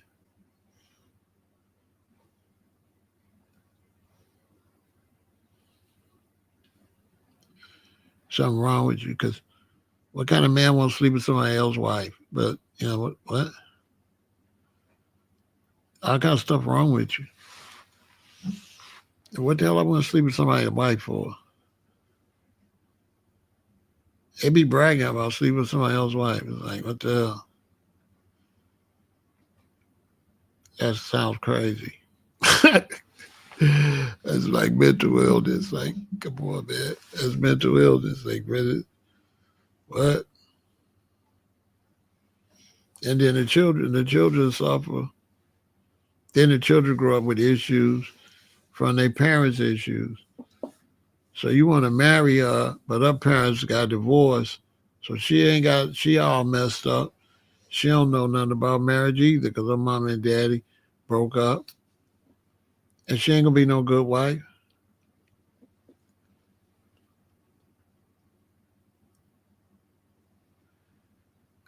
You say if another man, I already said she broke the vows, but I don't understand what you're asking me. It don't really got nothing to do with me. So you said if she be with my woman, it's not my woman. That's not my woman. My woman made vows, so I don't understand. If I got a wife and she sleep with a man, that's not my wife no more. That's not my woman, because my woman don't sleep with him. That's not my woman. She belonged to the streets. So I won't look at her like my woman. That's not my woman. You know what I'm saying? Street media, that's not my woman. Like if I marry you and you sleep with somebody else, you're not my wife because my wife made a vow not to do that. So I can't say I'm gonna take my wife back because you're not my wife because you didn't keep your vows. It's not my woman. You can't sleep with my woman. She her own woman, but she not mine. Don't own her, so it can't be. I only own her if she keep her vow. If we own each other, we gotta own each other. Now if we own each other, yeah, it's my woman. But that's gotta be off the vows. That's what make it crazy. That it's just crazy how they trying to keep a relationship together without the vows. You ever notice nobody talk about the vows? Everybody, when they talk about relationships, nobody talk about the vows. They talk about everything but the vows. And the whole marriage is based off the vows. You're not married until you say them vows. And they say, we now pronounce you man and wife. And then when you break up, you never mention the vows that you supposedly made in front of God, and you claim you love God so much, and you went right there and lied to God. You know, some brothers say they believe Allah, and they get married under Allah, and you go right in front of Allah and lie. You went in front of Allah, you said, I'm going to marry him till I die, till death do me part. Then you don't do it. So you're a liar. You didn't just lie to your husband, your wife. You lied because you got married under God. God, you told God that big ass lie.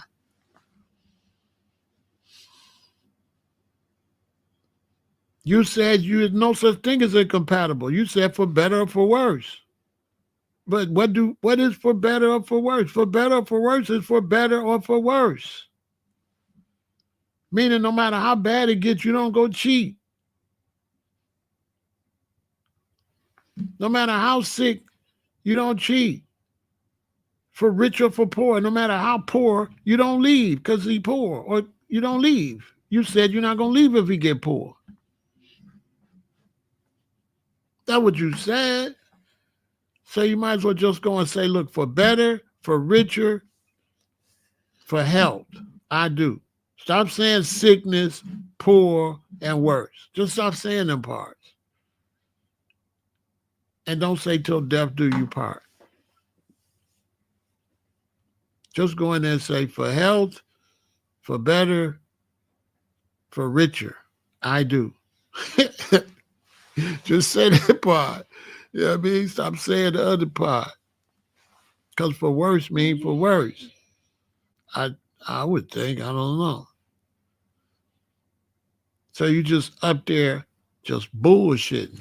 You won't believe none of that shit. That's why marriage ain't no good.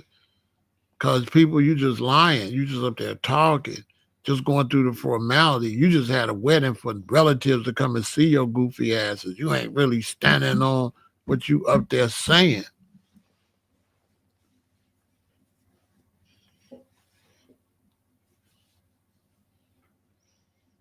So it's like, am I gonna forgive my wife for sleeping with somebody? That's not my wife. That's not my wife. That's not my wife. The vows is broken already. What do you want me to do? The vows is broken.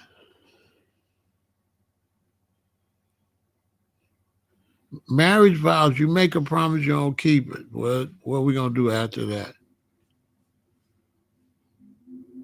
What did we go through all that for? And this is how you see marriage is phony. Because when you see couples break up or whatever they go through, nobody talk about the vows. Nobody. Nobody. I watch TV shows. I watch marriage counseling. Nobody ever mentions the vows. The vows cover everything. The vows say, I'm going to marry you till death do us part. Nothing could, we're not going to break up for nothing unless we die. That's the vows. When you look at rich or poor, sickness and health, better for us, that means nothing. That covers everything. That means we marry until we die. That's the vow you make. The only way we're going to break up is one of us die. You actually get up there and say that.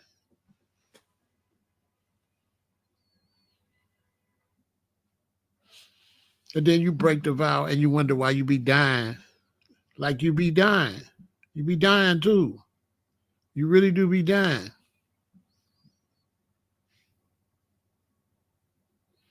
No, they don't need to cut the vows out. You need to honor the vows. See what he said? See what I'm showing you?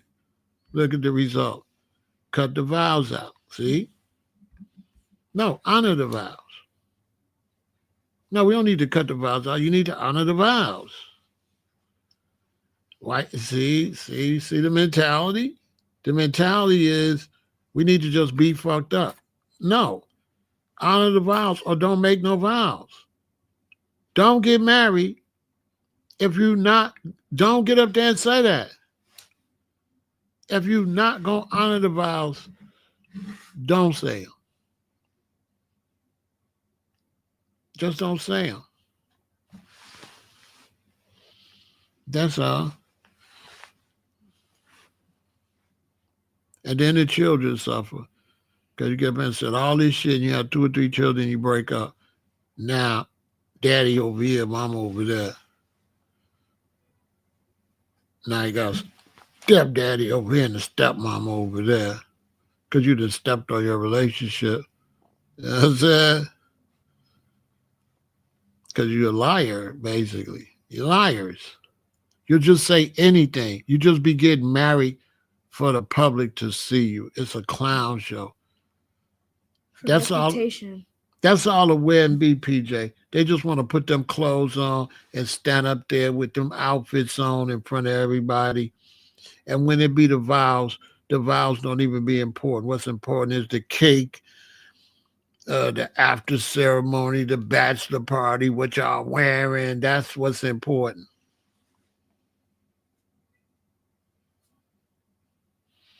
You know what I'm saying? But without marriages, strong marriages, you ain't going nowhere as a race.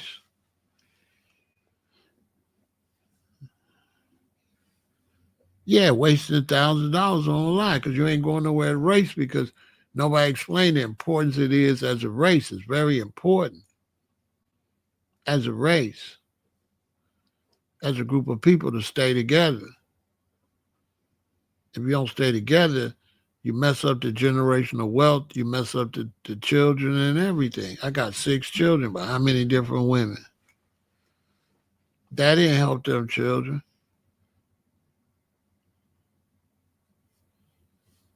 And then the man get the blame because the women the one got the children. So you're going to blame the man?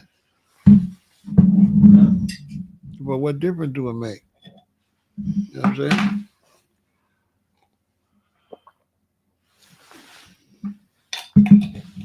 You're just wasting time. That's why everybody got STDs. So you think about you got even a girlfriend, if she go sleep with somebody and come back, that's how you get AIDS. No, you just can't be exchanging body fluids like that. No. If y'all knew how many people out here got HIV for real, and it's growing at a rapid pace,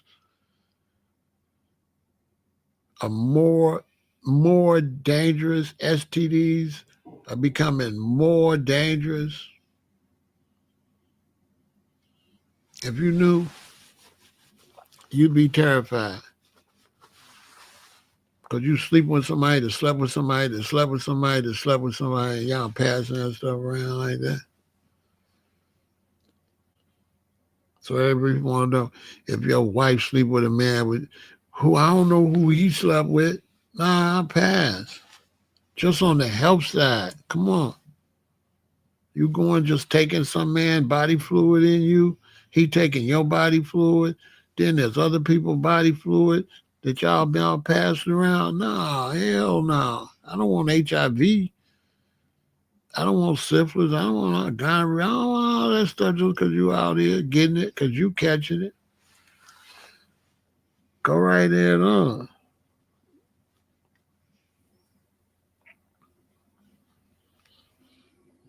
All right, go ahead on.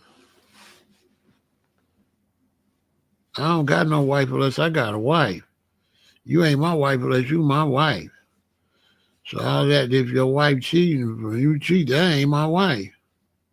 She belong to the streets.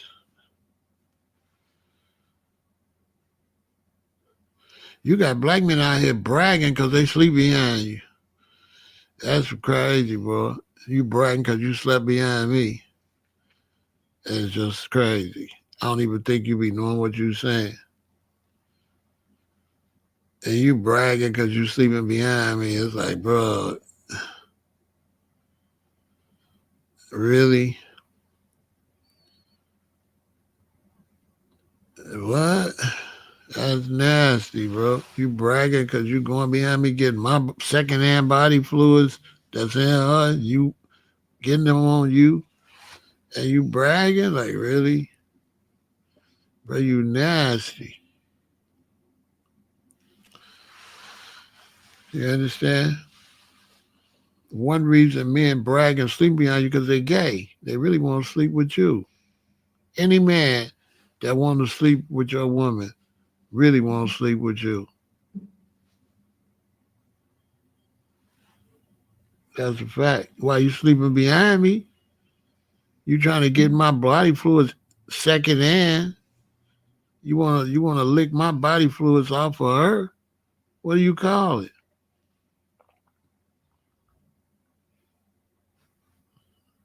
My body fluid all over her and you licking it off. My DNA all over her, you got it all in your mouth. And you bragging, man, I got Pharaoh DNA in my mouth. Like, basically, think about it scientifically.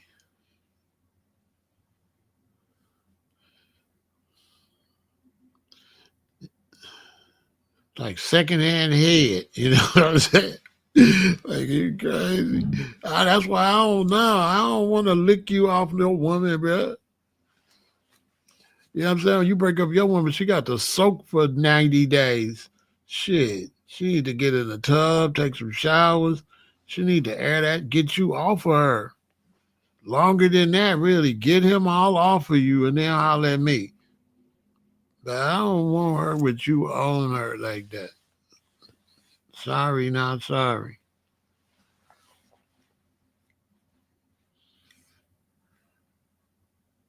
Crazy shit.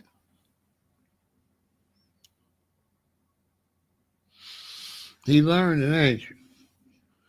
Telling you he learned. You get with a woman, y'all stay together forever. Don't be bouncing around. You understand? Yeah. All right? That's why your daddy ain't in your life. because they couldn't keep it together, right? And then you guys suffer, right? See what I'm saying? And ain't nothing no better for neither one of them. They just wasting time. You know what I'm saying? That's all you do is messing the kids up. They can't live a life like me and my sister live. These new children, they didn't get that. They didn't get a mother and father their whole life. You complaining and shit. And when they jumped in a relationship and started complaining,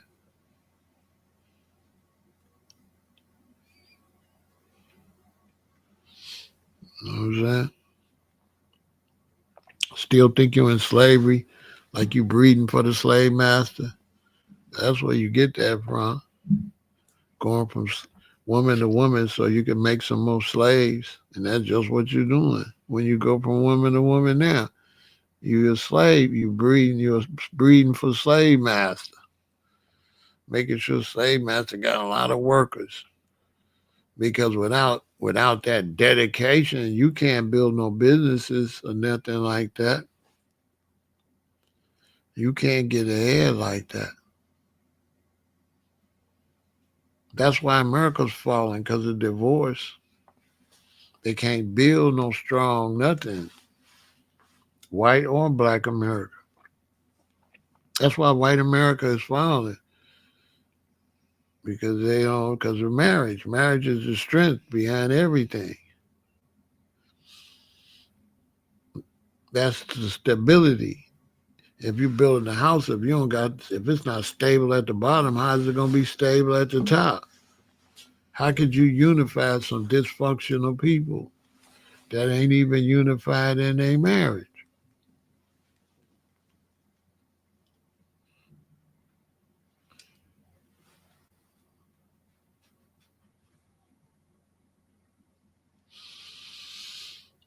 That's why if you're in a relationship with a woman, let's say you've been in a relationship with her 5 years, 10 years, whatever, you break up with her.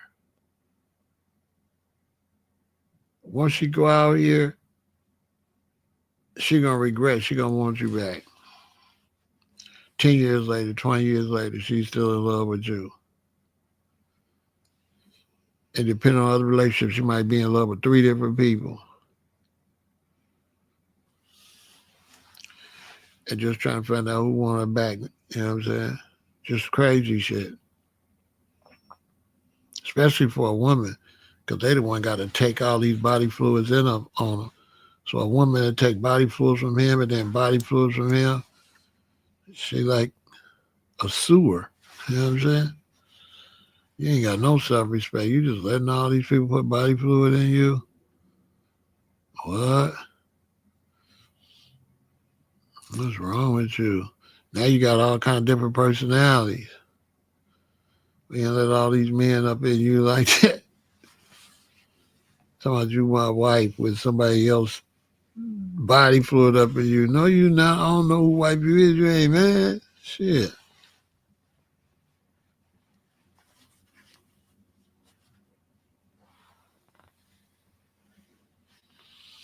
I don't look for no qualities. You gotta go with who you like. Love don't work like that. Love just love. Love don't got no qualifications. Qualifications ain't love. Love is love. You look for qualifications, that ain't love. That's one reason relationships ain't work because you look for qualifications. She with you because you got a car and some money and shit. That ain't love. Love has no qualifications. You just like each other. You're supposed to just like each other. See, if you listen to the vows, you're supposed to get married and you're supposed to stay together forever till death do you part. Which means me and a woman get married. If we're gonna stay together till death do us part, then we finna go out here and get the bag. So now we got goals matched together. One reason she trying to see what I'm gonna do, and I'm trying to see what she gonna do, because you ain't got in the mindset that you a unit and you're gonna do everything together. But when you get in the mindset, you're going to get in a unit and do everything together. You don't care about what you got before you get together. You love her, she love you. Now you're going to get together. Now you're going to figure it out. This is what your grandparents did. They got together in Alabama, Mississippi, whatever, and moved to Detroit, moved to Chicago, and made it happen. They didn't have nothing but each other, and they had strong love. And they got together. My mother and father got together, had me. My mother worked at Spiegel's. My daddy worked on the train. Then he got to CTA. Then she went to the city. Then she went to the state. Then she went to the federal government. You look up, they was doing right, great. But now you want an already made husband, an already made wife. You want somebody to already have something and all this old weirdo stuff. You want somebody to already have achievements. You don't want to build.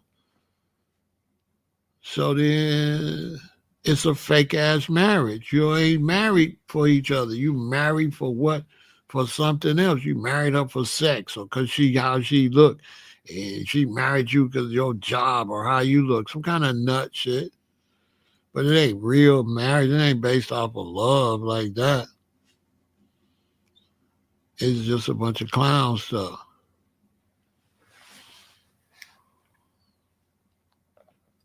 And so that's why you can't build.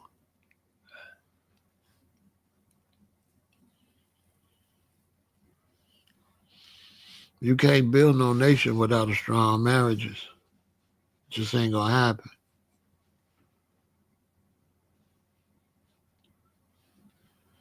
To build a strong nation, you need marriages and you need babies. If you ain't got no babies, who you gonna leave this shit to? You feel me?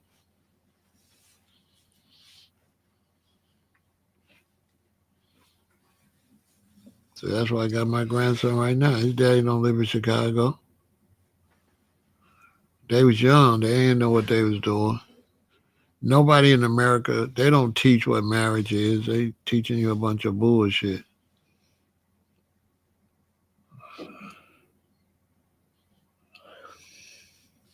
In life, you're always trying to better yourself. So if I'm trying to better myself, I marry a woman, she trying to better herself. And then we get married, we trying to better ourselves. So we not already ready. Now they saying they want to marry, don't want to even marry a man until he got a certain amount of money. But all the marriages gonna end in a divorce.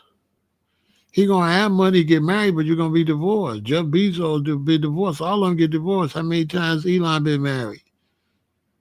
They're not gonna stay together. How many times Trump's been married? Show me where money equals successful marriage. It don't. Show me where money and doing our stuff equals a successful marriage. It doesn't. The people that had the strongest marriage was poor when they got together, was struggling, and became middle class. My mom and dad didn't have a dime. They came from Alabama and made it happen.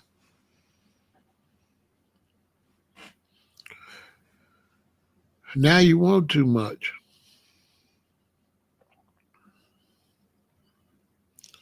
You want too much, and the children suffer. You know what I'm saying?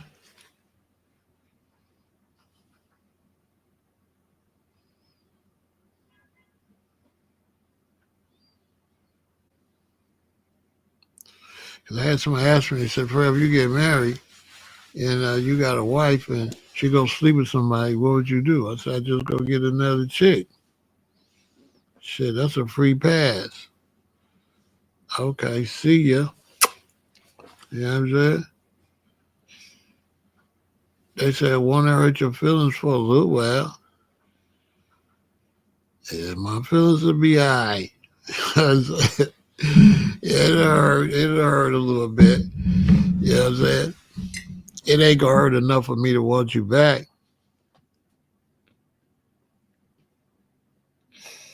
You know what I'm saying?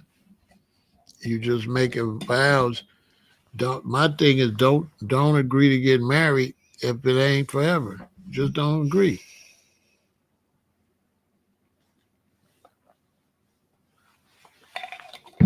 So just make it easy. Just don't get married.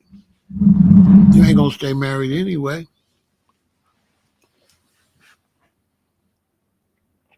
Just stop wasting time. because you're ruining the children. You're teaching them no loyalty, no decency, or nothing. Because the first one that cheat, that's the one the children hate. If you marry your wife and you with your wife, you got some children, she cheat on you, your children gonna hate her forever. They might still love her a little bit, but they gonna love the one been cheated on more than the cheater. Because they gonna always look at the cheater as ruining their family. So you're a man, you cheat on your children's mother, they ain't gonna never like you. They ain't gonna never like you. They gonna look at you as you ruined the family. You cheated on their mama. You broke up the family. Whoever's the cheater ain't gonna have no respect. I know women that children won't even call them because they cheated on them children's daddy, and they don't want to talk to their mama ever again. I know a few situations like that. One brother, he trying to get his kids to talk to the mom, but they won't. He telling them he forgave her, but they won't never forgive her because he said it ruined their childhood, it ruined their upbringing.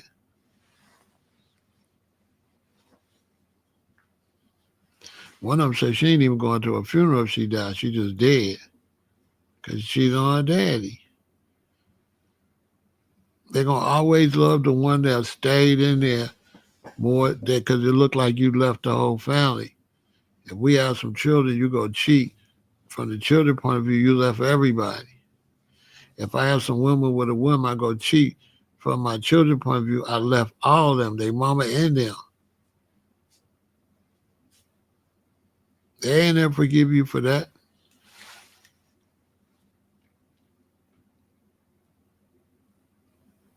They ain't gonna never forget. Not only that, they really believed in God, street media TV. They really believed in God. And these new people, y'all don't believe in God. Y'all don't believe in God. Y'all just be talking. Them people, when they made a vow to God, they made a vow to God. It wasn't them, it was God. They had a different vibe with God. The new generation, come on, man. They don't believe in no God. They just be talking.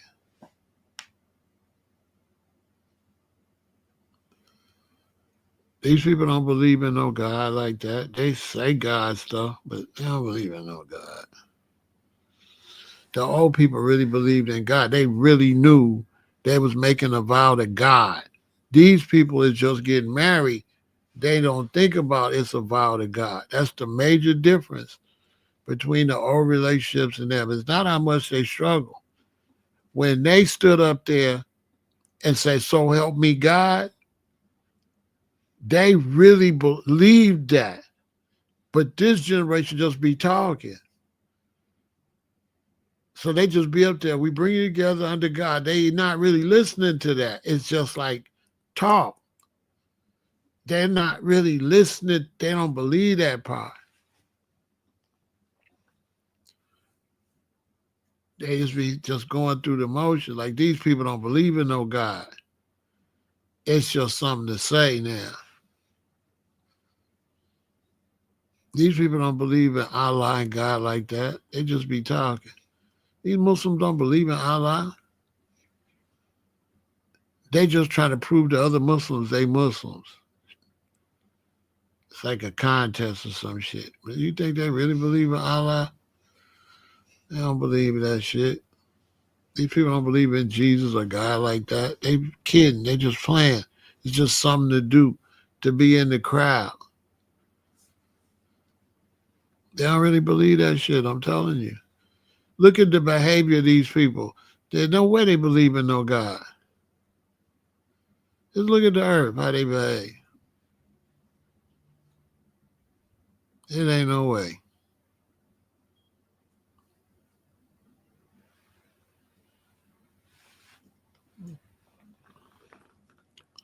They don't believe in that. God just some shit to say. God, Allah, Jehovah, Yahweh. That's just some shit to say. They don't believe that shit. It's like a club. You know, you join a religious club. You're in the Muslim club. You're in A the Christian. cult? You're in the Christian club. That's what it's more like. They ain't really standing on that stuff like that.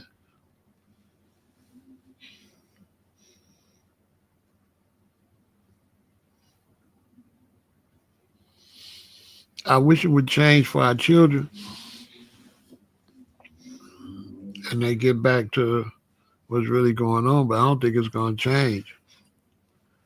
I think bird flu going to kill all the birds, and I think a lot of people going to get all type of STDs. It's going to be worse, and they're going to be walking around like they got leprosy, and I think it's just going to go bad to where the few people that do survive, they'll never make these mistakes these Earthlings made again. They're like, we'll never do that again.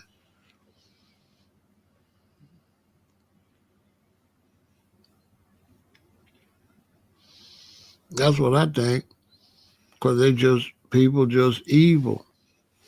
They ain't got no righteousness. I ain't got no problem marrying no woman and staying with her, whatever, but through sickness or through health, for better or for worse. Which means if she tried changing or acting funny, whatever, I'm gonna ride with all that. But nobody gonna do that. They was like, you changed, but you said for better or for worse. You said you would stay with them even if they changed. That's what the vows say.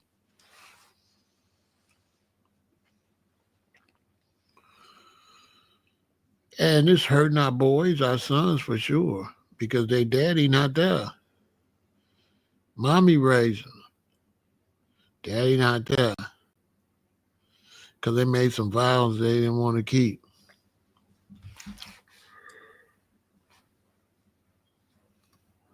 So our boys is lost. It's going to be worse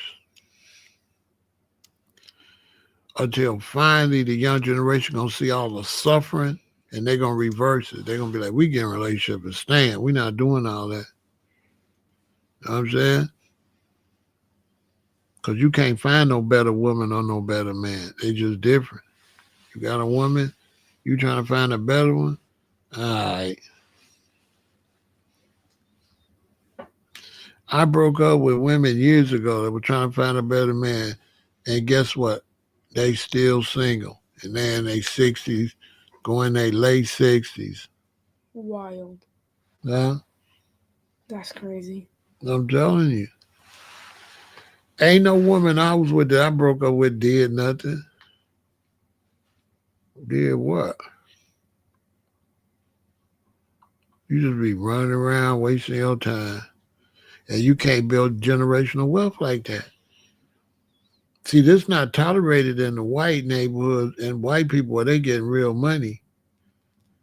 That's not tolerated like that. They know if they want to get the full benefit of the financial situation, they got to stay married.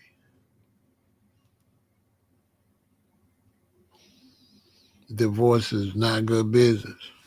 They already know that. They know divorce is not good business, and they falling off too. They falling off though. They falling off. They ain't able to keep it like it was. It's slowly falling off. But they got that far with that principle. That's how they got so far economically. That's how they built such strong families, strong businesses. But they falling off slowly too. You know what I'm saying? They falling off.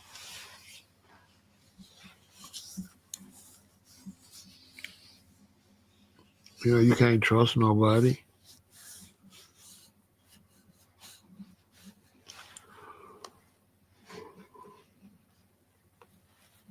Our sons suffer, our daughters suffer too. Because you got certain girls that's like daddy's girls. And when they break up, when they daddy break up, they really lose it. You know what I'm saying?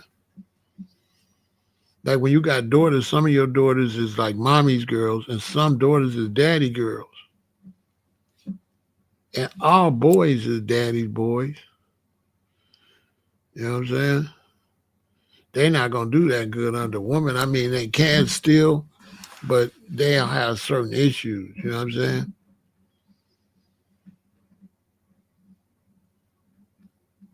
They be trying to when they finally have a son, they be trying to overdo it. So imagine I got a son, me and the mama break up. Now he going through something.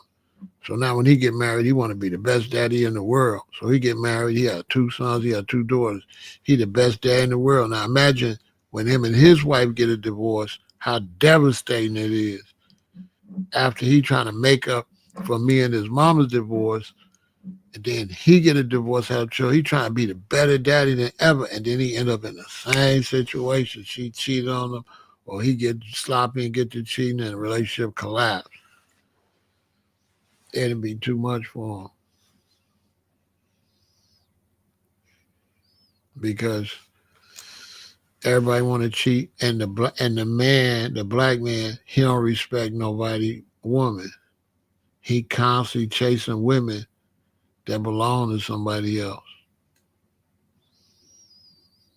You know what I'm saying? And then get on songs and brag about it. Like they actually want to sleep with somebody else's woman, which is kind of crazy that you want to sleep with somebody else's woman. Like with all these women out here. And then these women let them do it. Like you let a man sleep with another man's woman, you his woman, but you let him sleep with you. You like a dog. Like you, it's everything that's wrong with the black community. Feel me? So yeah, that's it for the day. You know what I mean? We'll probably come back. Well, not for the day. We might come back later on tonight. It's only 4 o'clock. So me and PJ might come back tonight, have another conversation. He was basically learning from this conversation, you know what I mean? Because he went through it with his mommy and daddy. That's why I got. I'm trying to look out for my son. Where my son and his mama didn't stay together. Now they don't even live in the same state, and it's like rough for him because he want his daddy. You know what I'm saying? He a boy. He love his mama, but he want his daddy. He want both of them, but it can't happen because They don't live they together. don't live together. Society done fell apart. You know what I'm saying? And now it's gonna affect him some. You know what I mean? It's gonna affect him some type of way. So I'm trying to step in for my son and look out for him so he still got some male energy, you know what I mean? I'm trying to step in for my son, but I ain't my son. He don't mind being with grandpa, but he want his daddy. You know what I'm saying? It is what it is. They should have just stayed together. But they young and don't know no better, and society ain't teaching them that. The more we divorce, the more the young people gonna divorce because they see the older people doing it. So the more they gonna do it. You know what I'm saying? The more they gonna do it. You know what I'm saying? Hopefully his generation get to stay in relationships their whole lifetime though. You know what I mean? All right, you want to tell them something before we leave, PJ? What you got to say to people? Tell them something. Don't do stupid things in life, things you might regret. That's good advice. He said, don't do stupid things in life, things you might regret.